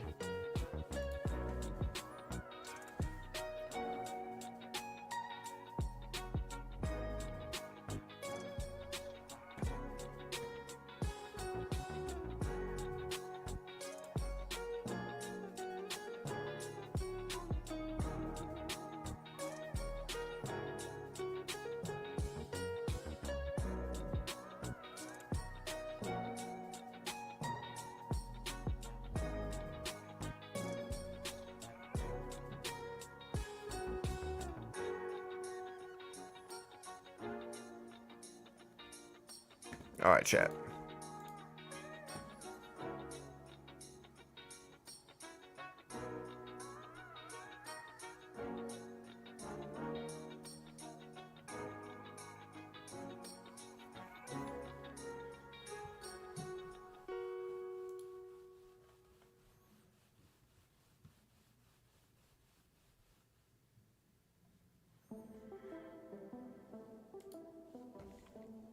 What do you know about Fed Treasury buyback? Or they haven't done this in 20 years. Ford is up 3%. Chipotle up 3%.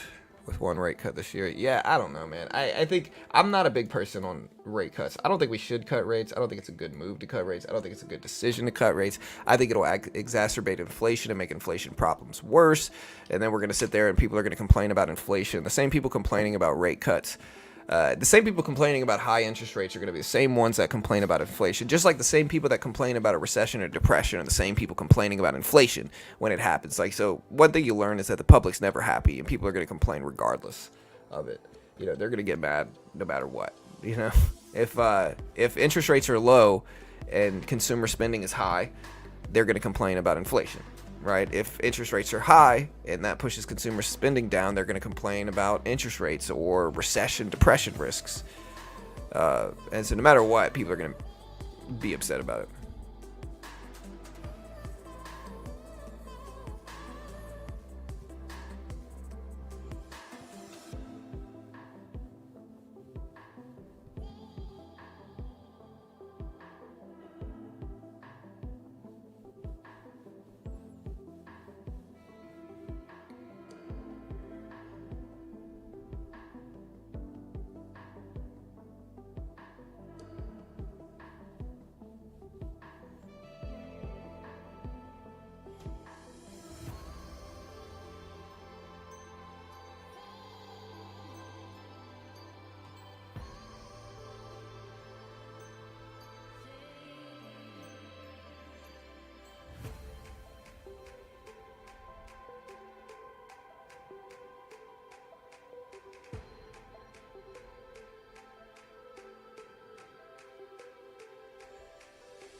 All right, so Meta just broke lows down to 427s here, chat. 427s looks rough.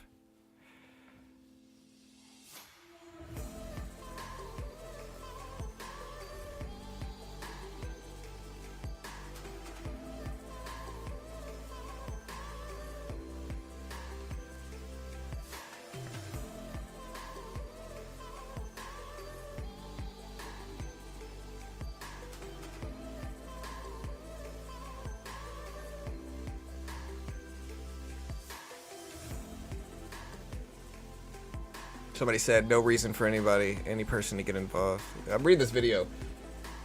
They said don't ever try to be the hero, especially when it doesn't concern you. Only bad things happen to people trying to help or do the right thing. Yeah, I mean, honestly, what I find the most is that I used to really want to help people. And like that changes over time. I still want to help people, but most of the time people don't appreciate it, man. Like most of the time people get weird. They get jealous. They get bitter. They get insecure, self-conscious. They want more, and like, I don't know.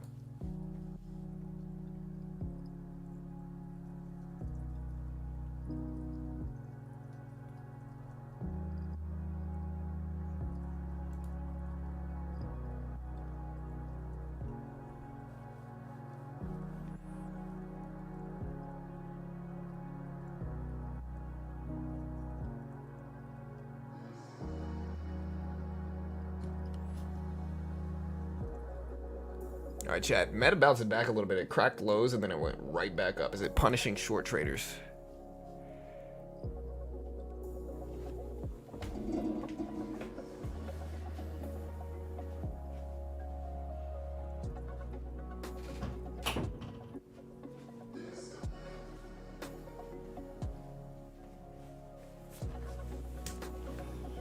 All right.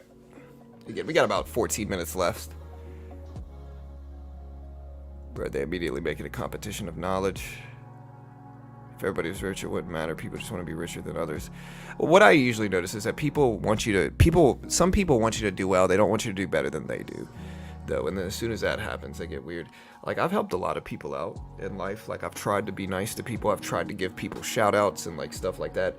Usually what happens is like misery loves company. And when people start failing, when people start struggling, right? Even if you help them out, right?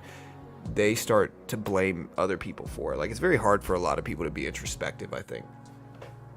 And usually people just end up kind of taking it out on the person. You know, we had this person, the security guard that used to work at one of our apartments, right? And I can't remember what her name was. I'm just gonna call her. I don't know. But anyways, we used to help the security guard. Like she was, she didn't have a lot of money. She didn't have a car. She used to take the bus home, and so my wife and I would give her a ride home after work, even though we lived at the apartment, right? Like we lived at this apartment complex. We give her a ride home. Like we give her a couple bucks if we had it, and like everything was fine. Eventually, and this was when we were young too, so this was when I was like 20 something, like very young, right? I didn't have a lot of money either, but like we had cars and stuff like that and a couple dollars, so we give it to her. One day she came to us and she was like, hey, I need $100. And we were like, for what? And she wouldn't give us an answer, but she just said she needed it, and she was almost angry at us, like mad at us, right? And we were like, hey, we don't have $100, and we justifiably didn't. Like we really didn't have $100. And she got like weird, like really weird with us, and so we just kind of stopped helping her. So like eventually people bite the hand that feeds them, I think. Unfortunately it's like that, and so you just gotta be careful with it, I think. Same thing on YouTube. I can help smaller channels, let them grow. Most of them are chill. Like most small channels are nice and appreciative and glad. But you got some that just, again, they do things wrong. They don't know how to grow really. And so when they struggle, they get mad at you for it,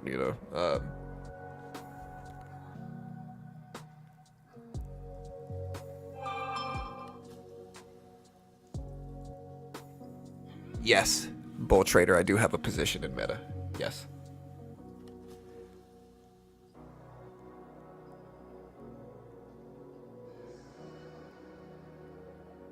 Yeah, it's all good, BS. I appreciate it. You stand for the call. Yeah, we're gonna stream the full call live. So let me put this up on stream so people know.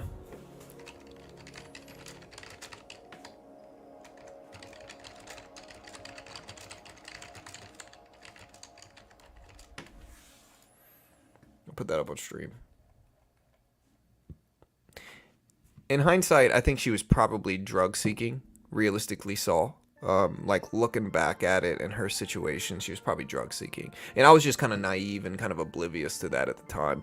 But in hindsight, that's most likely what it was. Like when my wife and I look at it, we're like, she's probably like withdrawing or something, and hey, I appreciate the dono, Luffy, thanks so much.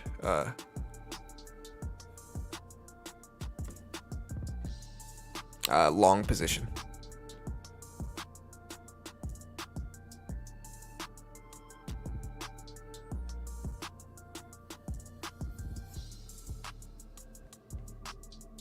Yeah, it's a good quote, W. It says, if one only wished to be happy, this is easily accomplished, but we wish to be happier than others, and this is always difficult, for we believe others are happier than they are. 100%, especially with social media nowadays, I think, too. Anyways, chat, we got the earnings call starting soon. Hey, good luck. Bull. Yeah, probably. It could be insiders. It could be a lot of different things. I'm staying in it. But again, I'm not telling you guys to do anything. I don't know what it's going to do. So I'm going to chill and hang out. People take you for granted. Yeah.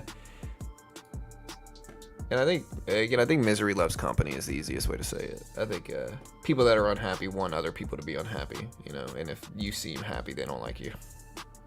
Do you think the market sells off after tech earnings? I don't see a catalyst that keeps things going. I see people taking more profit into summer. I don't know. I think we've had a lot of mania in tech over the last year straight. I think a lot of stuff is up really, really big. But the PE ratios aren't people acting like PE ratios are in the hundreds. I haven't seen one stock, including AMD, where the PE ratio was in the hundreds. Not one. So I don't know if they're looking at forward PE or what that is. But overall, things aren't AI has caused a massive run in tech, like a massive run in tech. If you look at EPS and revenue,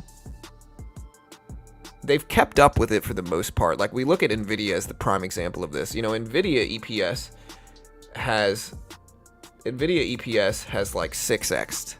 The share price is about 3.5x, right? A little bit, maybe 3x. So again, earnings per share has 6x in the last year. Nvidia's share price is 3x, right? Revenue has 3x, and share price is 3.4x. And so in that regard, revenue versus share price versus EPS, they've all kind of stayed on the track that they're keeping up with each other. In fact, EPS, like the margins have increased more than the share price percentage. So like there's some arguments to justify these increases in Nvidia, and so people acting like Nvidia is just so extended on the upside. Again, maybe it is. I don't know. I don't necessarily think it is. I think it could go either way. I think Nvidia is such a big influence over markets right now that regardless of whether it's extended or not, if Nvidia makes a big turn to the downside, it can tank the whole market. And so that's something we have to be wary of. And if people are worrying about a stock market crash, I think that's the scenario in which it happens, which is that Nvidia makes a big turn to like $400 or $500 and the market follows it. But I don't necessarily think that's going to happen either. Sometimes I say this and people get mad, but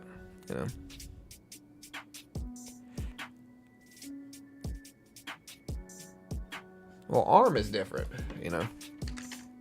Again, I got out of ARM recently as well. I was in ARM at 60 at IPO day. I was in ARM, so I was in ARM at like 60 something, 62.50, I think. I recently sold it, and so yeah, I mean, I'm sure you could isolate ARM. I wouldn't really call a blue chip stock though. ARM is kind of like a mid cap stock, and so there's going to be a little bit different PE ratios there. I'm talking about blue chips.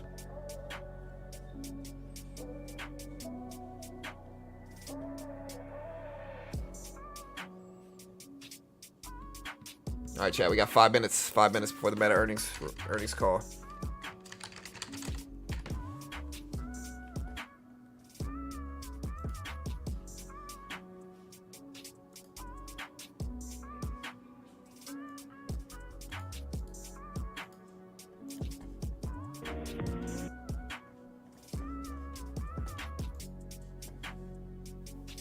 All right.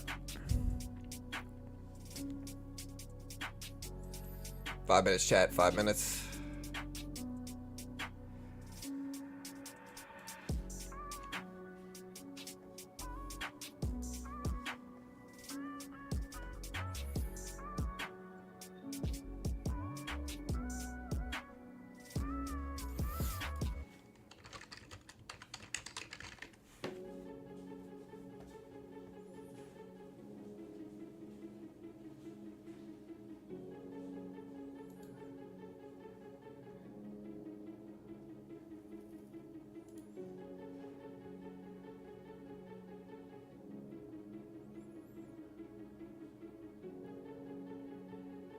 Yeah, but the companies that are benefiting the most from the CHIP Act, red green, are not Nvidia. The Intel and Micron are going to win the largest share of it, of the $52 billion, amount. Intel and Micron. So those aren't really stocks that super influence the market either in that way. You know what I mean? So I'm in Intel as well, by the way. I'm not in MU, but.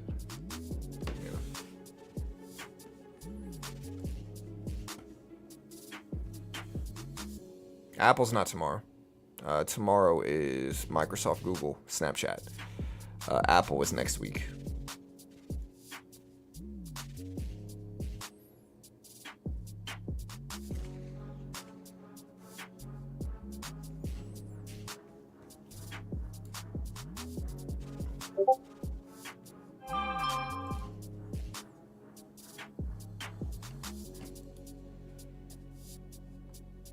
Oh, I do have to switch my headphones. Thanks, man.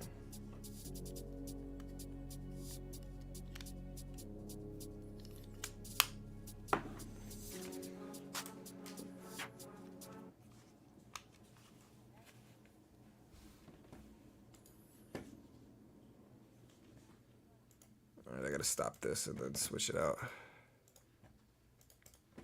All right, can y'all hear the music? Should be able to.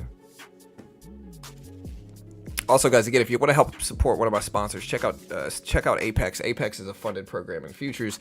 They give you a demo, they test your skill. If you could pass the test on the demo, they fund you. If you fail the demo test, then you only lose what you pay for it. And this allows you to get started in day trading with much less. You don't need 5 or 6K to get started.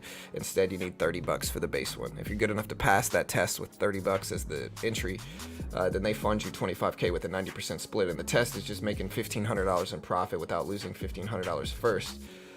They paid out over $100 million. They paid out $25 million plus last month. to their traders. They fund thousands of traders. A great way to learn how to day trading in futures. And in the futures market, there's no PDT rule. You can day trade short, all that good stuff. No PDT restrictions. And you can day trade the SPY price action, the E-mini S&P. You could day trade the QQQ price action and the NASDAQ E-mini. So a great way to learn how to day trade, to be honest. If you want to check them out, here's the link. You can use promo code BT, beginner trading, BT, triple B as well. It'll get you the max discount. There's the link. Appreciate the love.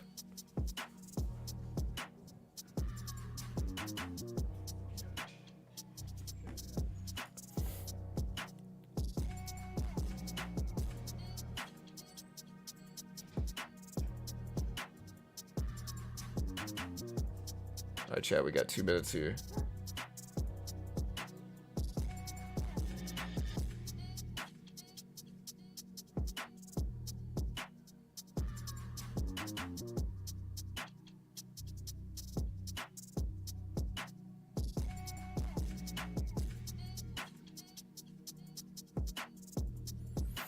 Nvidia's to the moon. All right, guys, we got about a minute and a half left. Can y'all hear the music? I just want to make sure, chat. Okay. I'm pretty sure you can. I'm going to remove this, turn the music off now, and then get ready.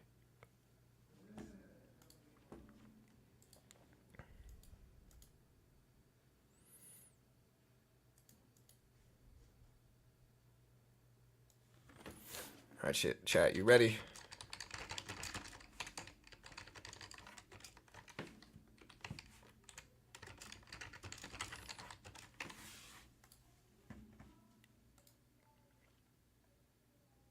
Let's not benefit from TT. I don't know, maybe. Meta's down, certainly. Meta's down. I'll put maybe the SPY up. I'll put Meta, but I'll just put a 5-minute chart up on the right side. That should be good. Yeah, Meta's definitely down from this report, though. I bought the dip. We'll see if we... The results are pretty good for Meta, actually. All right, chat. We got the music muted, waiting to start. Again, you're not going to be able to hear it here. We're waiting for it to start. Once it starts, just make sure. So as soon as it starts, just make sure. We're waiting for it to start. They've got the whole music up. Once it starts, just make sure to tell me if you can hear it. You should be able to hear it. It's not started yet, so we're still waiting. Hey, thanks, Luff. All right, guys, we're sitting here waiting patiently.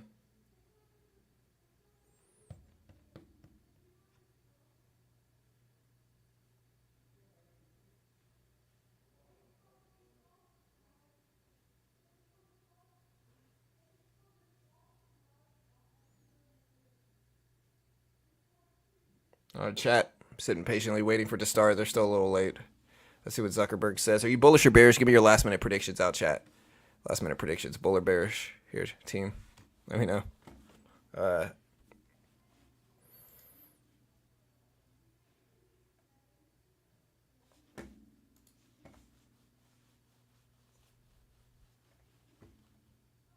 Still waiting. I got their whole music up. Bearish. All right, here we go. Krista, and I will be your conference operator today. At this time, I would like to welcome everyone to the Meta First Quarter Earnings Conference Call. All lines have been placed on mute to prevent any background noise. After the speaker's remarks, there will be a question and answer session. If you would like to ask a question, please press star 1 on your telephone keypad. To withdraw your question, again, press star 1. We ask that you limit yourself to 1 question. This call will be recorded. Thank you very much. Ken Dorell, Meta's Director of Investor Relations, you may begin. Thank you. Good afternoon and welcome to Meta Platforms' First Quarter 2024 Earnings Conference Call.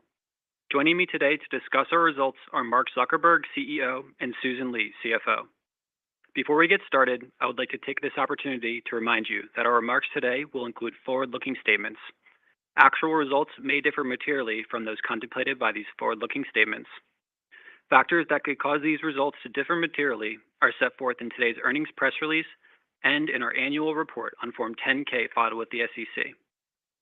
Any forward-looking statements that we make on this call are based on assumptions as of today, and we undertake no obligation to update these statements as a result of new information or future events. During this call, we will present both GAAP and certain non-GAAP financial measures. A reconciliation of GAAP to non-GAAP measures is included in today's earnings press release. The earnings press release and an accompanying investor presentation are available on our website at investor.fb.com. And now, I'd like to turn the call over to Mark. All right, thanks, Ken. And hey, everyone, thanks for joining. It's been a good start to the year, both in terms of product momentum and business performance. We estimate that more than 3.2 billion people use at least one of our apps each day, and we're seeing healthy growth in the U.S. And I want to call out WhatsApp specifically, where the number of daily actives and message sends in the U.S. Keeps gaining momentum, and I think we're on a good path there. We've also made good progress on our AI and metaverse efforts, and that's where I'm going to focus most of my comments today. So let's start with AI. We are building a number of different AI services, from Meta AI, our AI assistant that you can ask any question across our apps and glasses, to creator AIs that help creators engage their communities and that fans can interact with, to business AIs that we think every business eventually on our platform will use to help customers buy things and get customer support, to internal coding and development AIs, to hardware like glasses for people to interact with AIs, and a lot more.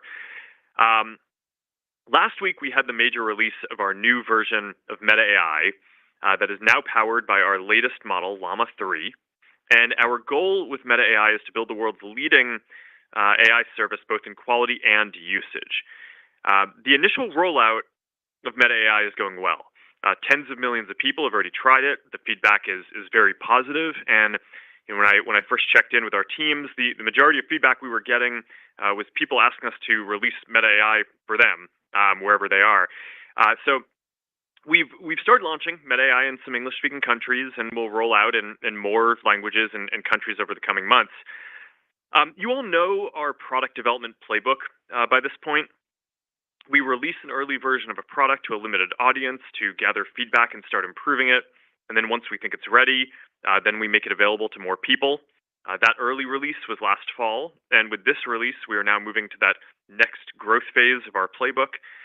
We believe that Meta AI with Llama 3 is now the most intelligent AI assistant that you can freely use, and now that we have the superior quality product, we are making it easier for lots of people to use it within WhatsApp, Messenger, Instagram, and Facebook. Now, in addition to answering more complex queries, a few other notable and unique features from this release. Meta AI now creates animations from still images and now generates high-quality images so fast that it can create and update them as you are typing, which is pretty awesome. I've seen a lot of people commenting about that experience online and how they've never seen or experienced anything like it before. In terms of the core AI model and intelligence that's powering Meta AI, I'm very pleased with how Llama 3 has come together so far. The 8 billion and 70 billion parameter models that we released are best in class for their scale. The 400 plus billion parameter model that we're still training seems on track to be industry leading on several benchmarks. And I expect that our models are just going to improve further from open source contributions. Overall, I view the results our teams have achieved here as another key milestone in showing that we have the talent, data, and ability to scale infrastructure to build the world's leading AI models and services. And this leads me to believe that we should invest significantly more over the coming years to build even more advanced models and the largest scale AI services in the world. As we're scaling CapEx and energy expenses for AI, we'll continue focusing on operating the rest of our company efficiently. But realistically, even with shifting many of our existing resources to focus on AI, we'll still grow our investment envelope meaningfully before we make much revenue from some of these new products.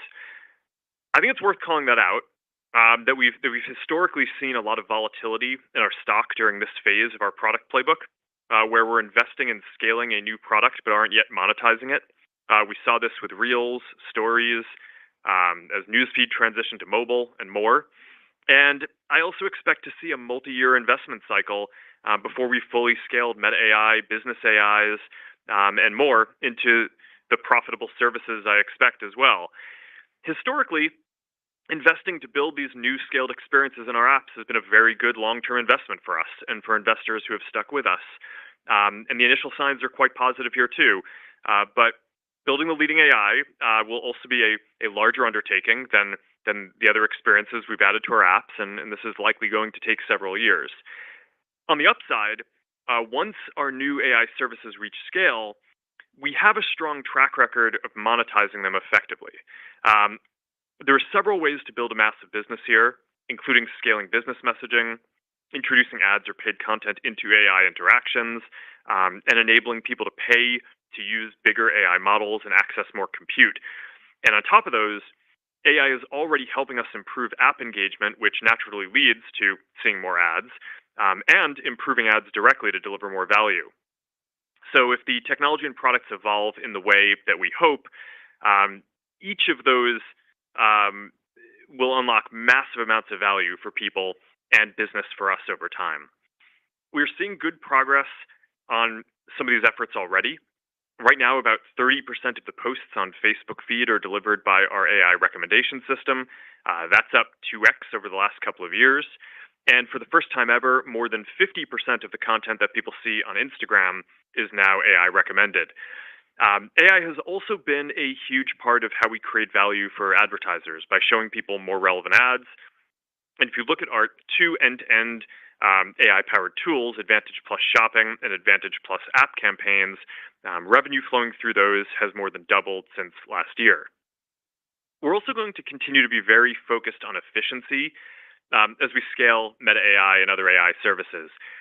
Some of this will come from improving how we train and run models. Some improvements will come from the open source community, and where improving cost efficiency is one of the main areas that I expect that open sourcing will help us improve, similar to what we saw with Open Compute. We'll also keep making progress on building more of our own silicon. Our Meta Training and Inference Accelerator chip has successfully enabled us to run some of our recommendations-related workloads on this less expensive stack. And as this program matures over the coming years, we plan to expand this to more of our workloads as well. And of course, as we ramp these investments, we will also continue to carefully manage headcount and other expense growth throughout the company. Now, in addition to our work on AI, our other long-term focus is the metaverse. It's been interesting to see how these two themes have come together. This is clearest when you look at glasses. I used to think that AR glasses wouldn't really be a mainstream product until we had full holographic displays. And I still think that that's going to be awesome and is the long-term mature state for the product. But now it seems pretty clear that there's also a meaningful market for fashionable AI glasses without a display.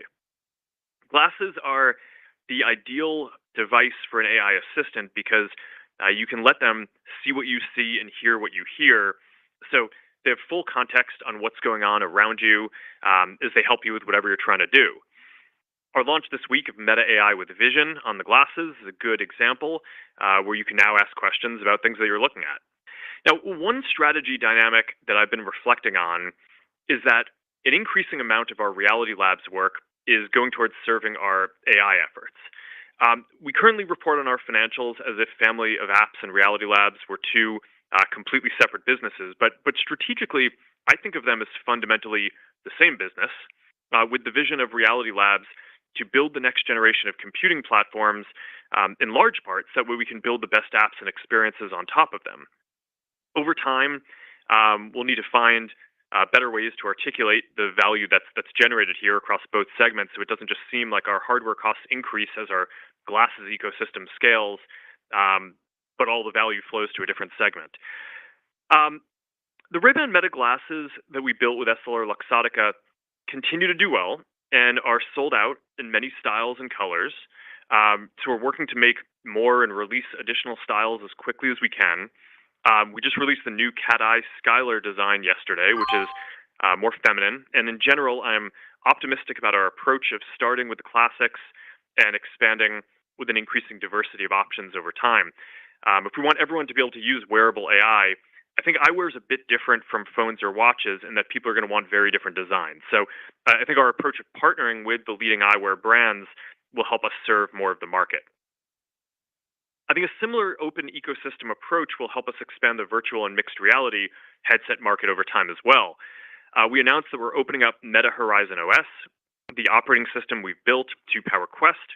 As the ecosystem grows, I think there will be sufficient diversity in how people use mixed reality that there will be demand for more designs than we'll be able to build. For example, a work-focused headset, maybe slightly less designed for motion, but may want to be lighter by connecting to your laptop. A fitness-focused headset may be lighter with sweat-wicking materials. An entertainment-focused headset may prioritize the highest resolution displays over everything else. A gaming-focused headset may prioritize peripherals and haptics, or a device that comes with Xbox controllers and a Game Pass subscription out of the box.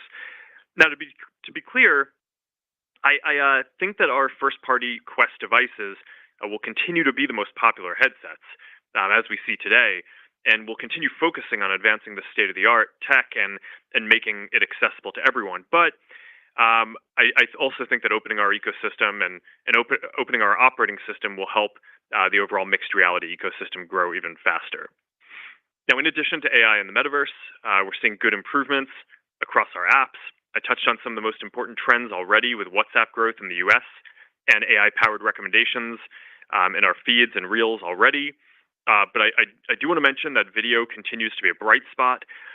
This month, we launched an updated full-screen video player on Facebook that brings together Reels, longer videos, and live content into a single experience with a unified recommendation system. On Instagram, Reels and video continue to drive engagement, with Reels alone now making up 50% of the time that's spent within the app. Threads is growing well too. There are now more than 150 million monthly actives, and it continues to generally be on the trajectory that I hope to see. And of course, my daughters would want me to mention that Taylor Swift is now on Threads. That one was a big deal in my house. All right, that is what I wanted to cover today. I am proud of the progress we've made so far this year. We've got a lot more execution ahead to fulfill the opportunities ahead of us. A big thank you to all of our teams who are driving all these advances, and to all of you for being on this journey with us. And now here is Susan. Thanks, Mark, and good afternoon, everyone. Let's begin with our consolidated results. All comparisons are on a year-over-year basis unless otherwise noted. Q1 total revenue was $36.5 billion, up 27% on both a reported and constant currency basis. Q1 total expenses were $22.6 billion, up 6% compared to last year. In terms of the specific line items, cost of revenue increased 9% as higher infrastructure-related costs were partially offset by lapping Reality Labs' inventory-related valuation adjustments. R&D increased 6%, driven mostly by higher headcount-related expenses and infrastructure costs, which were partially offset by lower restructuring costs. Marketing and sales decreased 16%, due mainly to lower restructuring costs, professional services, and marketing spend. G&A increased 20% as higher legal-related expenses were partially offset by lower restructuring costs. We ended the first quarter with over 69,300 employees, up 3% from Q4. First quarter operating income was $13.8 billion, representing a 38% operating margin. Our tax rate for the quarter was 13%. Net income was $12.4 billion, or $4.71 per share. Capital expenditures, including principal payments on finance leases, were $6.7 billion, driven by investments in servers, data centers, and network infrastructure. Free cash flow was $12.5 billion. We repurchased $14.6 billion of our Class A common stock and paid $1.3 billion in dividends to shareholders, ending the quarter with $58.1 billion in cash and marketable securities and $18.4 billion in debt. Moving now to our segment results. I'll begin with our Family of Apps segment. Our community across the Family of Apps continues to grow, with approximately 3.2 billion people using at least one of our Family of Apps on a daily basis in March. Q1 total Family of Apps revenue was $36 billion, up 27% year over year. Q1 Family of Apps ad revenue was $35.6 billion, up 27%, or 26% on a constant currency basis. Within ad revenue, the online commerce vertical was the largest contributor to year-over-year growth, followed by gaming and entertainment and media. On a user geography basis, ad revenue growth was strongest in rest of world and Europe at 40% and 33% respectively. Asia Pacific grew 25% and North America grew 22%. In Q1, the total number of ad impressions served across our services increased 20%, and the average price per ad increased 6%. Impression growth was mainly driven by Asia Pacific and rest of world. Pricing growth was driven by advertiser demand, which was partially offset by strong impression growth, particularly from lower monetizing regions and surfaces. Family of Apps other revenue was $380 million in Q1, up 85%, driven by business messaging revenue growth from our WhatsApp business platform. We continue to direct the majority of our investments toward the development and operation of our Family of Apps. In Q1, Family of Apps expenses were $18.4 billion, representing approximately 81% of our overall expenses. Family of Apps expenses were up 7%, due mainly to higher legal and infrastructure costs that were partially offset by lower restructuring costs. Family of Apps operating income was $17.7 billion, representing a 49% operating margin. Within our Reality Labs segment, Q1 revenue was $440 million, up 30%, driven by Quest headset sales. Reality Labs expenses were $4.3 billion, down 1% year-over-year, as higher headcount-related expenses were more than offset by lapping inventory-related valuation adjustments and restructuring costs. Reality Labs operating loss was $3.8 billion. Turning now to the business outlook. There are two primary factors that drive our revenue performance: our ability to deliver engaging experiences for our community and our effectiveness at monetizing that engagement over time. On the first, we remain pleased with engagement trends and have strong momentum across our product priorities. Our investments in developing increasingly advanced recommendation systems continue to drive incremental engagement on our platforms, demonstrating that people are finding added value by discovering content from accounts they're not connected to. The level of recommended content in our apps has scaled as we've improved these systems, and we see further opportunity to increase the relevance and personalization of recommendations as we advance our models. Video also continues to grow across our platform, and it now represents more than 60% of time on both Facebook and Instagram. Reels remains the primary driver of that growth, and we're progressing on our work to bring together Reels, longer-form video, and live video into one experience on Facebook. In April, we rolled out this unified video experience in the US and Canada, which is increasingly powered by our next-generation ranking architecture that we expect will help deliver more relevant video recommendations over time. We're also introducing deeper integrations of generative AI into our apps in the US and more than a dozen other countries. Along with using Meta AI within our chat surfaces, people will now be able to use Meta AI in search within our apps, as well as feed in groups on Facebook. We expect these integrations will complement our social discovery strategy, as our recommendation systems help people to discover and explore their interests, while Meta AI enables them to dive deeper on topics they're interested in. Threads also continues to see good traction as we continue to ship valuable features and scale the community. Now to the second driver of our revenue performance, increasing monetization efficiency. There are two parts to this work. The first is optimizing the level of ads within organic engagement. Here, we continue to advance our understanding of users' preferences for viewing ads to more effectively optimize the right time, place, and person to show an ad to. For example, we are getting better at adjusting the placement and number of ads in real time based on our perception of a user's interest in ad content and to minimize disruption from ads, as well as innovating on new and creative ad formats. We expect to continue that work going forward, while surfaces with relatively lower levels of monetization, like video and messaging, will serve as additional growth opportunities. The second part of improving monetization efficiency is enhancing marketing performance. Similar to our work with organic recommendations, AI is playing an increasing role in these efforts.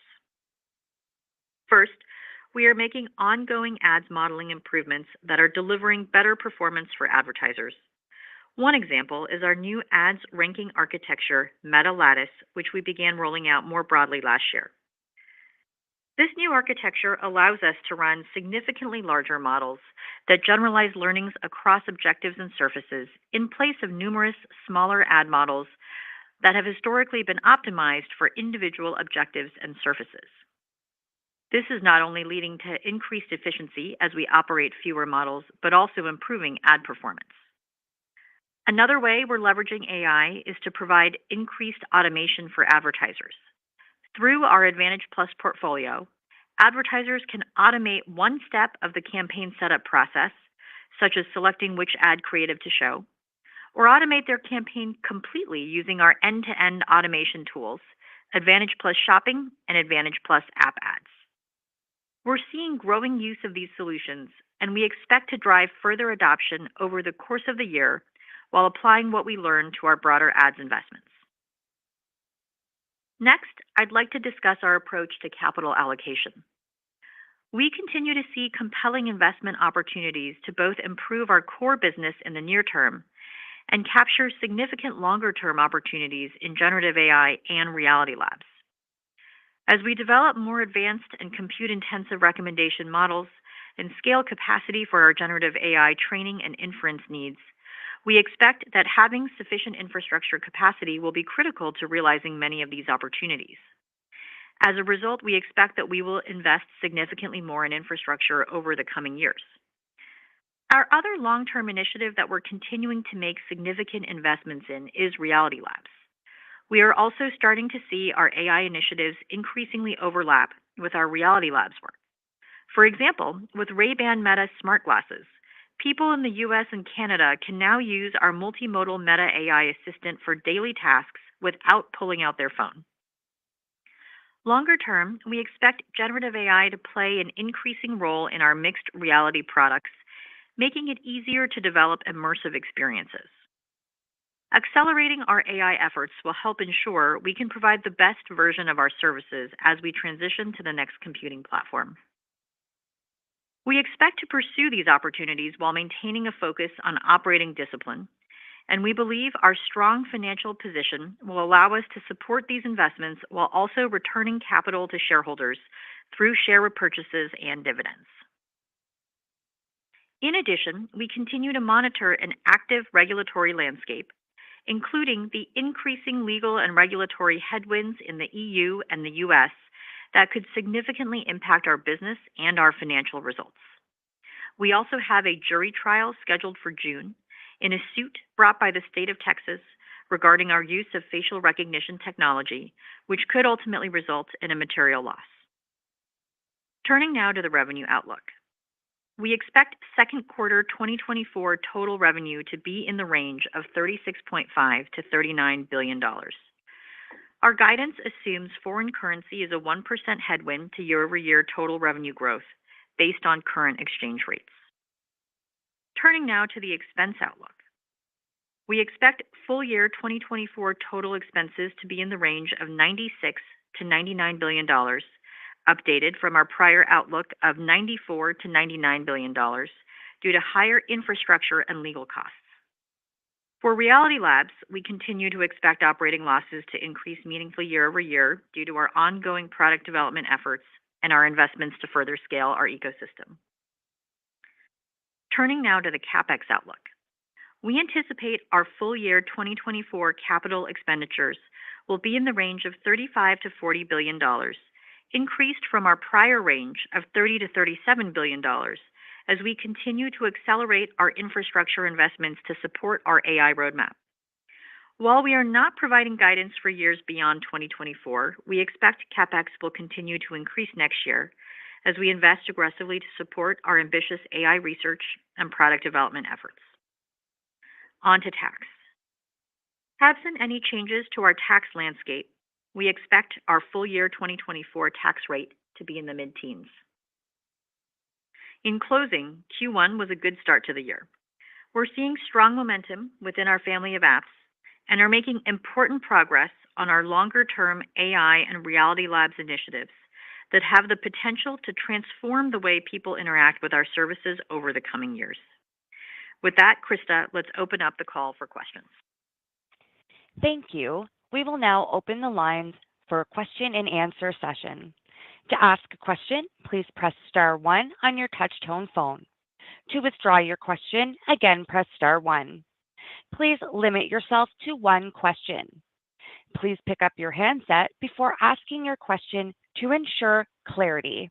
If you are streaming today's call, please mute your computer speakers.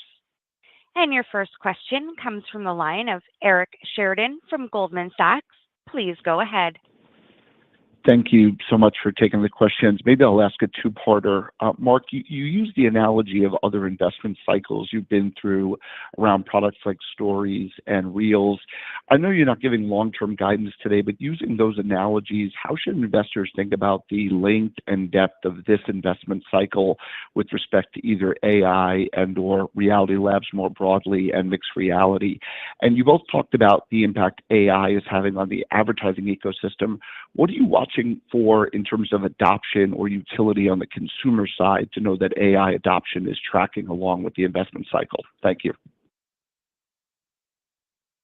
Yeah, in terms of the timing, I think it's somewhat difficult to extrapolate from previous cycles, but I guess like the main thing that we see is that we will usually take, I don't know, a couple of years, if it just, I mean, it could be a little more, could be less, to focus on building out and scaling the products. And we typically don't focus that much on monetization of the new areas until they reach significant scale, because it's so much higher leverage for us just to improve monetization on other things before these new products are at scale.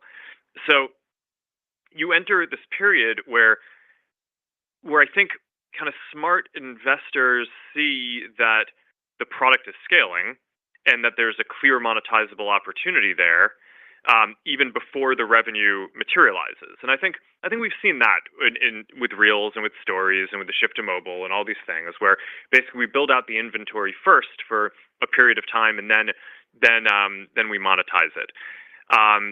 And during that time when it's scaling, it's sometimes it's not just the case that we're not making money from that thing. It can often actually be the case that it displaces other revenue from other things. So like you saw with Reels, it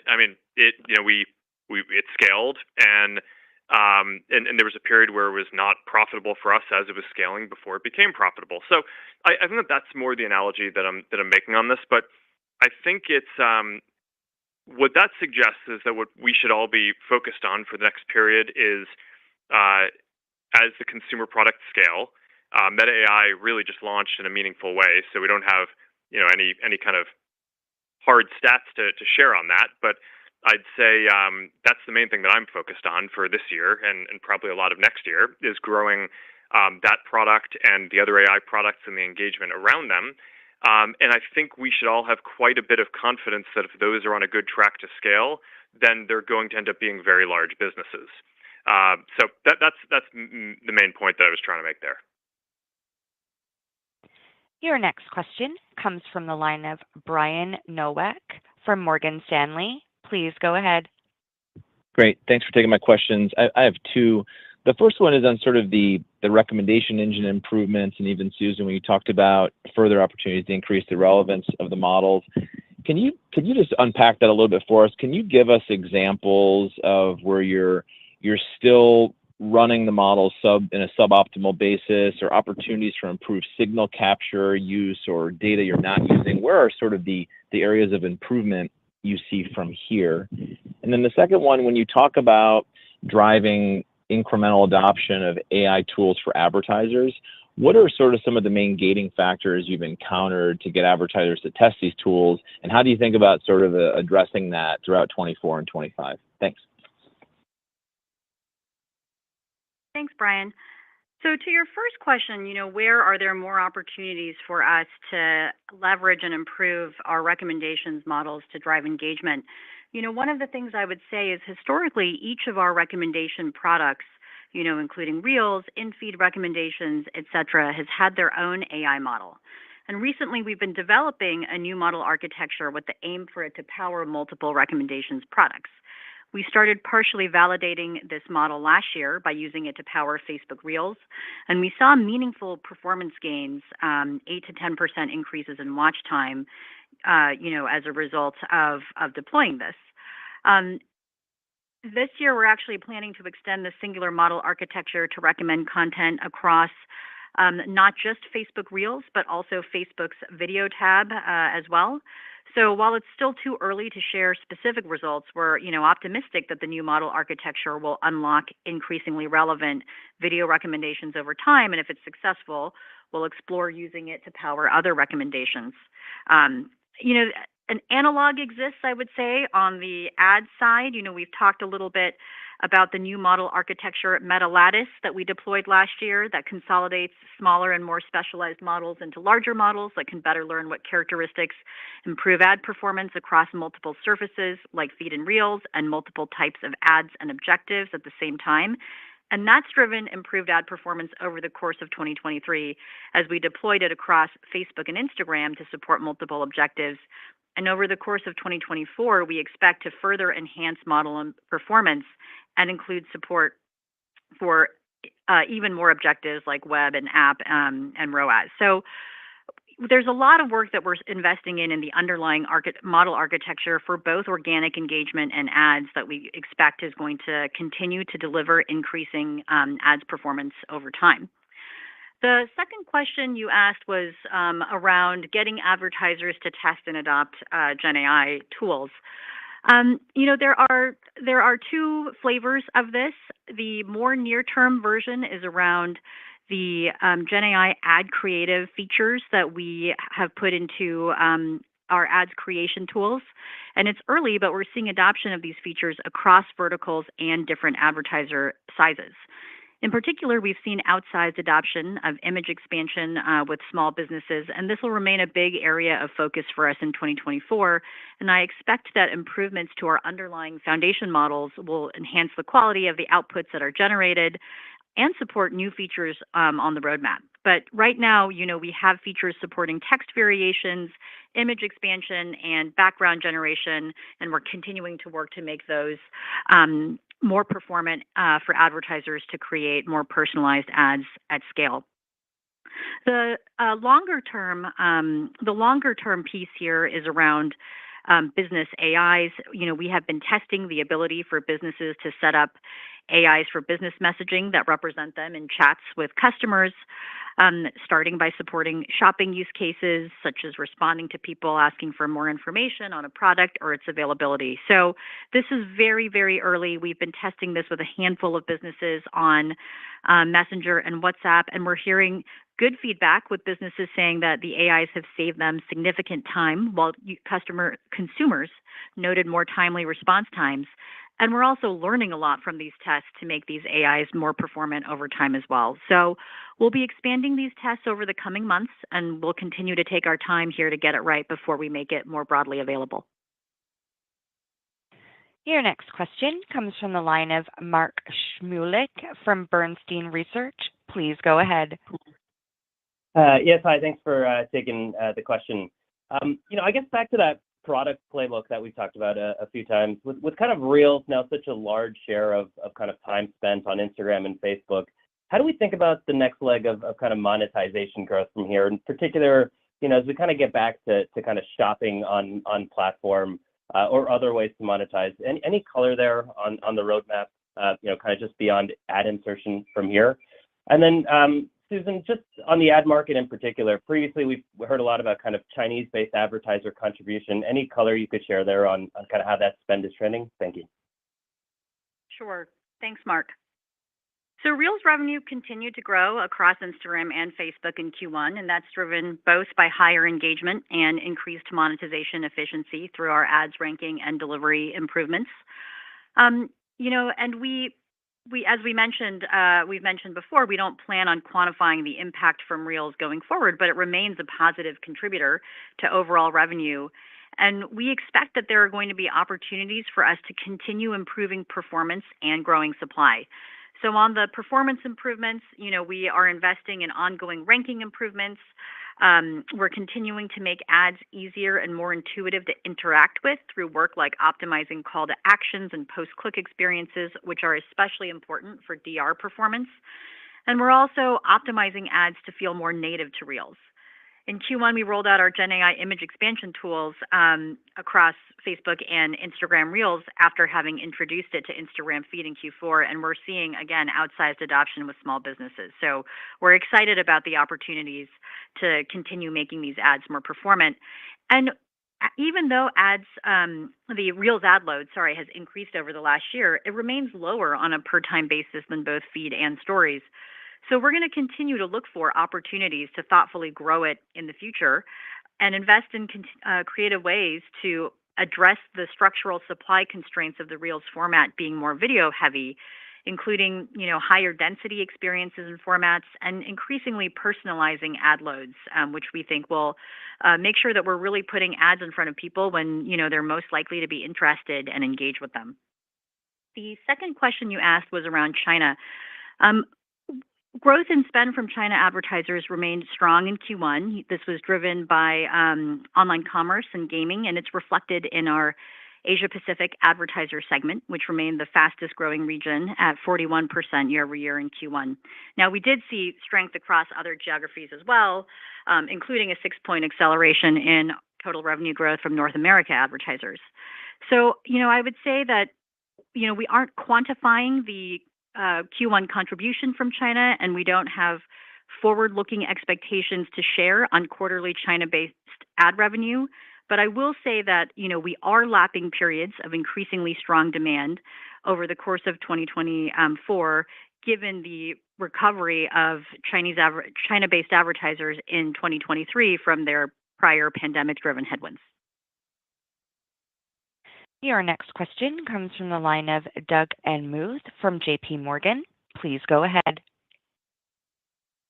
Thanks for taking the questions. Can you just talk about what's changed most in your view in the business and the opportunity now versus 3 months ago? And is there anything you're more cautious about on revenue in the ad market? And is the AI opportunity just even bigger and therefore requiring more investment than expected? And then, Susan, can you also just comment on how you're thinking about that ability to sustain growth rates over the next few quarters as you face tougher comps off a big base of ad dollars? Thanks. Yeah, I can speak to the first one. I think we've gotten more optimistic and ambitious on AI. So previously, I think that our work in this, when you were looking at last year, we released Llama 2, we were very excited about the model and thought that that was going to be the basis to be able to build a number of things that were valuable that integrated into our social products. But now I think we're in a pretty different place. So with the latest models, we're not just building, good AI models that are going to be capable of building some new good social and commerce products. I actually think we're in a place where we've shown that we can build leading models and be the leading AI company in the world. And that opens up a lot of additional opportunities beyond just ones that are the most obvious ones for us. So that's this is what I was trying to refer to in my opening remarks, where I just view the success that we've seen with the way that Llama 3 and Meta AI have come together as a real validation technically that we have the talent, the data, and the ability to scale infrastructure to do leading work here. And with Meta AI, I think that we are on our path to having Meta AI be the most used and best AI assistant in the world, which I think is going to be enormously valuable. So all of that basically encourages me to make sure that we're investing to stay at the leading edge of this. And we're doing that at the time when we're also scaling the product before it is making money. So that's the analogy that I was making before, which is, we've gone through some of those cycles before. But fundamentally, I think if you look at the facts of what our team is able to produce, I think it just, our optimism and ambition have just grown quite a bit, and I think that this is just going to end up being quite an important set of products for us. It was already going to be. Now I think it has the potential to be even more important. And I can take that second question, Doug. So, we aren't giving full year 2024 guidance, and obviously our revenue for the full year will be influenced by, many factors, including macro conditions and things that are harder to predict the further out you go. And of course, over the course of 2024, we will also be lapping periods of increasingly strong demand.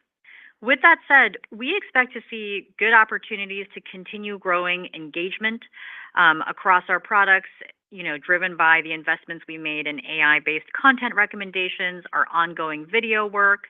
And we also expect that we will continue to drive ads performance gains and continue to make our ads sort of more effective and deliver increasing value to advertisers. One thing I'd share, for example, is that we actually grew conversions at a faster rate than we grew impressions over the course of this quarter. So, we're expecting to, which basically suggests that our conversion rate is growing and is one of the ways, in which our ads are becoming more performant. So I feel like there's a lot of opportunity for us, both with our organic engagement growth and with continuing to make the ads better and to continue driving more results for advertisers.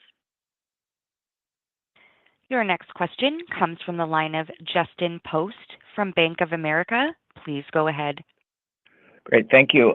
First on the CapEx mostly, you're kind of talking about an investment cycle here.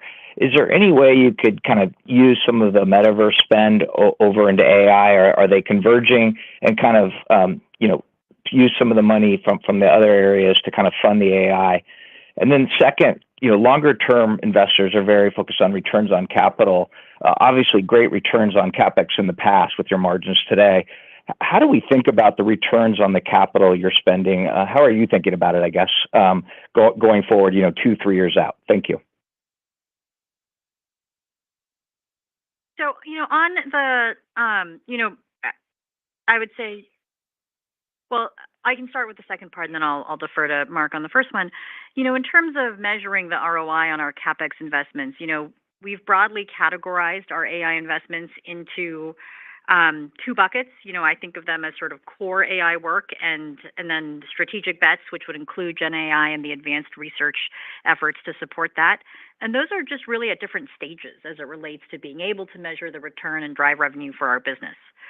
So with our core AI work, we continue to have a very ROI-driven approach to investment, and we're still seeing strong returns as improvements to both engagement and ad performance have translated into revenue gains. Now, the second area, strategic bets, is where we are much earlier. Mark has talked about the potential, that we believe we have to create significant value for our business in a number of areas, including, opportunities to build businesses that don't exist on us today. But we'll need to invest ahead of that opportunity to develop more advanced models and to grow the usage of our products before they drive meaningful revenue. So while there is tremendous long-term potential, we're just much earlier on the return curve than with our core AI work. What I'll say, though, is we're also building our systems in a way that gives us fungibility in how we use our capacity, so we can flex it across different use cases as we identify, what are the best opportunities to put that infrastructure toward. Sure. And then on the question of shifting resources from other parts of the company, I would say broadly we actually are doing that in a lot of places in terms of shifting resources from other areas, whether it's compute resources or different things, in order to advance the AI efforts. For Reality Labs specifically, I'm still really optimistic about building these new computing platforms long term. I mentioned in my remarks up front that one of the bigger areas that we're investing in Reality Labs is glasses. We think that that's going to be a really important platform for the future. Our outlook for that, I think, has improved quite a bit because previously we thought that that would need to wait until we had these full holographic displays to be a large market. And now we're a lot more focused on the glasses that we're delivering, in partnership with Ray-Ban, which I think are going really well. And so that, I think, has the ability to be a pretty meaningful and growing platform sooner than I would have expected. So it is true that more of the Reality Labs work, like I said, is sort of focused on the AI goals as well. But I still think that we should focus on building these long-term platforms too. Your next question comes from the line of Youssef Squali from Truist Securities. Please go ahead. Great. Thank you very much. Mark, with the upcoming ban or sale of TikTok signing into law earlier today, how do you think that will impact the U.S. social media landscape and Meta in particular? And what do you say to people who believe that this is potentially a slippery slope in terms of the government picking with winners and losers? And Susan, how big is Advantage Plus in terms of the spend on the platform and just in terms of its impact on overall CPM stabilizing? Thank you very much. Thanks, Youssef. We've obviously been following the events related to TikTok closely, but at this stage, it is just too early, I think, to assess its impact or what it would mean for our business. To your second question on Advantage Plus, we're continuing to see good traction across our Advantage Plus portfolio, including both with solutions, I mentioned this, that automate individual steps of the campaign creation setup, as well as ones that automate, the full end-to-end process. So on the single-step automation, Advantage Plus Audience, for example, has seen significant growth and adoption since we made it the default audience creation experience for most advertisers in Q4. And that enables advertisers to increase campaign performance by just using audience inputs as a suggestion rather than a hard constraint. And based on tests that we've ran, campaigns using Advantage Plus Audience targeting saw, on average, a 28% decrease in cost per click or per objective compared to using our regular targeting. On the end-to-end automation products like Advantage Plus Shopping and Advantage Plus App campaigns, we're also seeing very strong growth. Mark mentioned the combined revenue flowing through those two has more than doubled since last year. And we think there's still significant runway to broaden adoption. So we're trying to enable more conversion types for Advantage Plus Shopping. In Q1, we began expanding the list of conversions that businesses could optimize for. So previously, it only supported purchase events, and now we've added 10 additional conversion types. And we're continuing to see strong adoption now across verticals. So generally, I would say we are building a lot more functionality into the Advantage Plus tools over time. It's also where a lot of our Gen AI ads creative features have been introduced and where advertisers, have the opportunity to experiment with those. And we'll keep looking to apply what we learn from these products more broadly to our ads investments over the course of the year. Your next question comes from the line of Ken Grolowski from Wells Fargo. Please go ahead. Thank you very much. As you look out through the coming period of product investment, how should we think about the relationship between Family of Apps revenue and cost growth? Is there any insight you can give us there? And then maybe just one that's a little bit more specific to the G&A growth in 1Q. You called out legal expenses. Just wanted to see if there's anything one time in there that would cause the elevated growth in 1Q. Thank you. Yeah, on the second part of your question first, so on the G&A side, that was really driven, by legal expenses. We recognized some accruals in Q1 related to ongoing legal matters, and you'll see more detail on that in the 10Q. On the first part of your question, which is really about sort of the kind of long-term, margin profile of Family of Apps. We aren't giving guidance on that per se, but one of the things that we really have been very disciplined about, over the course of 2023 and continuing is really operating the business in a very efficiency-oriented way. So we're being very disciplined with allocation of new resources. This is a muscle that we really built over 2023 that we believe is important for us to keep carrying forward. And I think you'll see us continue to emphasize that, especially with, the family of apps business being at the scale that it is. Your next question comes from the line of Ross Sandler from Barclays. Please go ahead. Great. Mark, you partnered with Google and Bing for Meta AI organic search citations. So I guess stepping back, do you think that Meta AI longer term could bring in search advertising dollars at some point? Or do you view this as what others are doing, where you kind of attach a premium subscription tier once people kind of, get going on it? And then the second question is, you mentioned that you guys are working on building AI tools for businesses and creators. So just, I guess, how do you see the business model evolving when we all get to this stage of interacting with something like Taylor Swift's custom AI for merchandise or tickets or something like that? How's that going to play out? Thank you. All right. So yeah, on the Google and Microsoft partnerships, yeah, I mean, we work with them to have real-time information in Meta AI. It's useful. I think it's pretty different from search. We're not working on search ads or anything like that. I think this will end up being a pretty different business. I do think that there will be an ability to have ads and paid content in Meta AI interactions over time, as well as people being able to pay for whether it's bigger models or more compute or some of the premium features and things like that. But that's all very early in fleshing out. The thing that I actually think is probably the biggest clear opportunity is all the work around business messaging. That's in addition to the stuff that we're already doing, just generate to increase engagement and ads quality in the apps. But the business messaging thing, I mean, whether it's a creator or one of the 100+ million businesses on our platform, we basically want to make it very easy for all of these folks to set up an AI to engage with their community. For a business, it's going to be able to do sales and commerce and customer support. And I think it'll be similar for creators, although there will be more of a kind of just fun and engaging part there. But a lot of creators are on the platform because they see this as a business too, whether they're trying to sell concert tickets or products or whatever it is that their business goal is.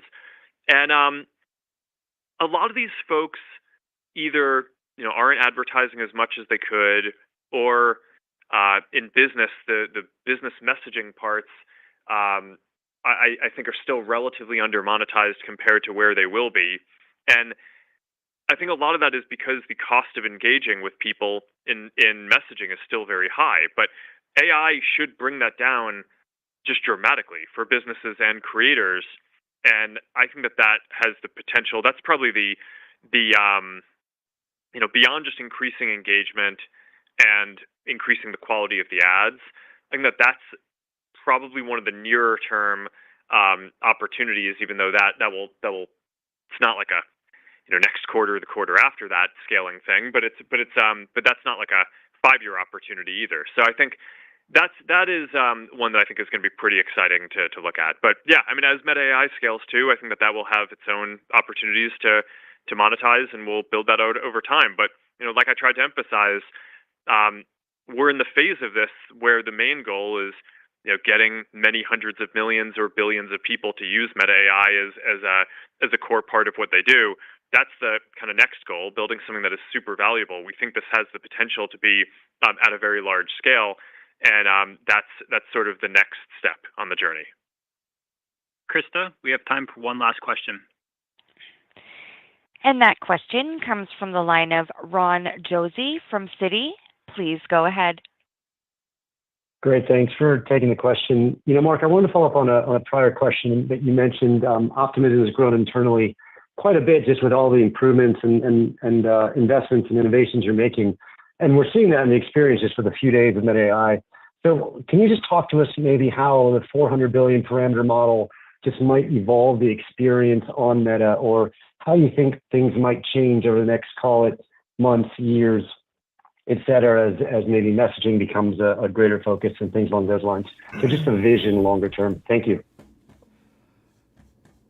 Yeah, I mean, I think that the next phase for a lot of these things are handling more complex tasks and becoming more like agents rather than just chatbots, right? So when I say chatbot, what I mean is you send it a message and it replies to your message, right? So it's almost like a one-to-one correspondence. Whereas what an agent is going to do is you give it an intent or a goal, and it goes off and probably actually performs many queries on its own in the background in order to help accomplish your goal. Whether that goal is researching something online or eventually finding the right thing that you're looking to buy. There's a lot of complexity and sort of different things that I think people don't even realize that they will be able to ask computers to do for them. And I think basically the larger models and then the more advanced future versions that will be smaller as well are just going to enable much more interesting interactions like that. So, if you think about this, even some of the business use cases that we talked about, you don't really just want like a sales or customer support chatbot that can just respond to what you say. If you're a business, you have a goal, right? You're trying to support your customers well, and you're trying to position your products in a certain way and encourage people to buy certain things that map to their interests and what they'd be interested in. And that's more of like a multi-turn interaction, right? So the type of business agent that you're going to be able to enable with just a chatbot is going to be very naive compared to what we're going to have in a year even. But beyond that too is just the reasoning and planning abilities of these things grow to be able to just help guide people through the business process of engaging with whatever your goals are as a creator or a business. So I think that that's going to be extremely powerful, and I think the opportunity is really big. So. And on top of that, I think what we've shown now is that we have the ability to build leading models in our company. So, so I think it makes sense to go for it, and we're going to. And I think it's going to be a really good long-term investment. But I did just want to spell out on this call today the extent to which we're focusing on this and investing in this for the long term, because that's what we do. Great. Thank you for joining us today. We appreciate your time, and we look forward to speaking with you again soon. This concludes today's conference call. Thank you for your participation, and you may now. All right, guys, so that is the end of Meta's earnings call. Meta down to 412s. Big dip, big dip. The question is it time to buy the dip? I don't know, man. This is a pretty big drop. I don't know if I'm going to add to it or not. If you haven't already, guys, again, hit the subscribe button, hit the notification bell. Check out our sponsors. We will be back tomorrow. We have GDP data bright and early tomorrow morning, so be ready. We do have GDP data dropping tomorrow morning. Check out our sponsors. Check out Apex. Again, if you want to learn to day trade, patterns are very similar to stock patterns. You can day trade futures, and there's no PDT rule, and Apex is one of the most legit funded programs in the world. They give you a demo, they test your skill. If you could pass the test on the demo, they fund you between 25K up to 300,000 with a 90% split. So if you pass it, your reward's similar to putting the money up yourself. There's just noticeably less risk. So if you lose, the base one's only $30. So you're only out $30 if you lose, but if you pass it, you get this amount of funding, you can use this amount of contracts, all that good stuff. Great way to learn how to day trade with limited risk. And again, a great company. They've paid out 25 million plus last month to their traders. So again, you can use my promo code, get the max discount at all times. Here's the link. Check it out. Also, guys, check out our other sponsor. Our other sponsor is called Chart Prime. It's a trading view indicator service you can use in stocks, crypto, Forex, futures. Honestly, genuinely impressive. Like, look, I could backtest this myself, but like, look, let's just use these. Strong signal, beautiful drop. This is a 5-minute chart. So this drop is like an hour.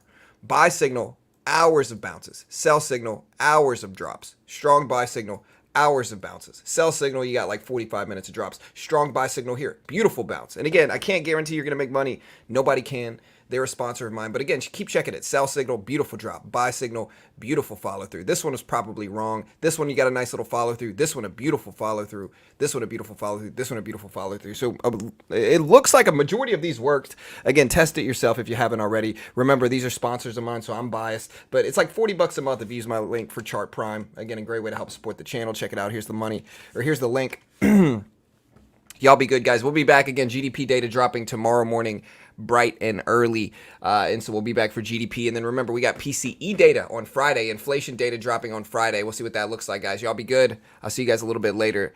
Again, I'm kind of sick today, so I'm not feeling 100%. And so I'm ready to get some sleep. You can check out both of our sponsors in the description if you want. But I'm out of here, guys. Y'all be good.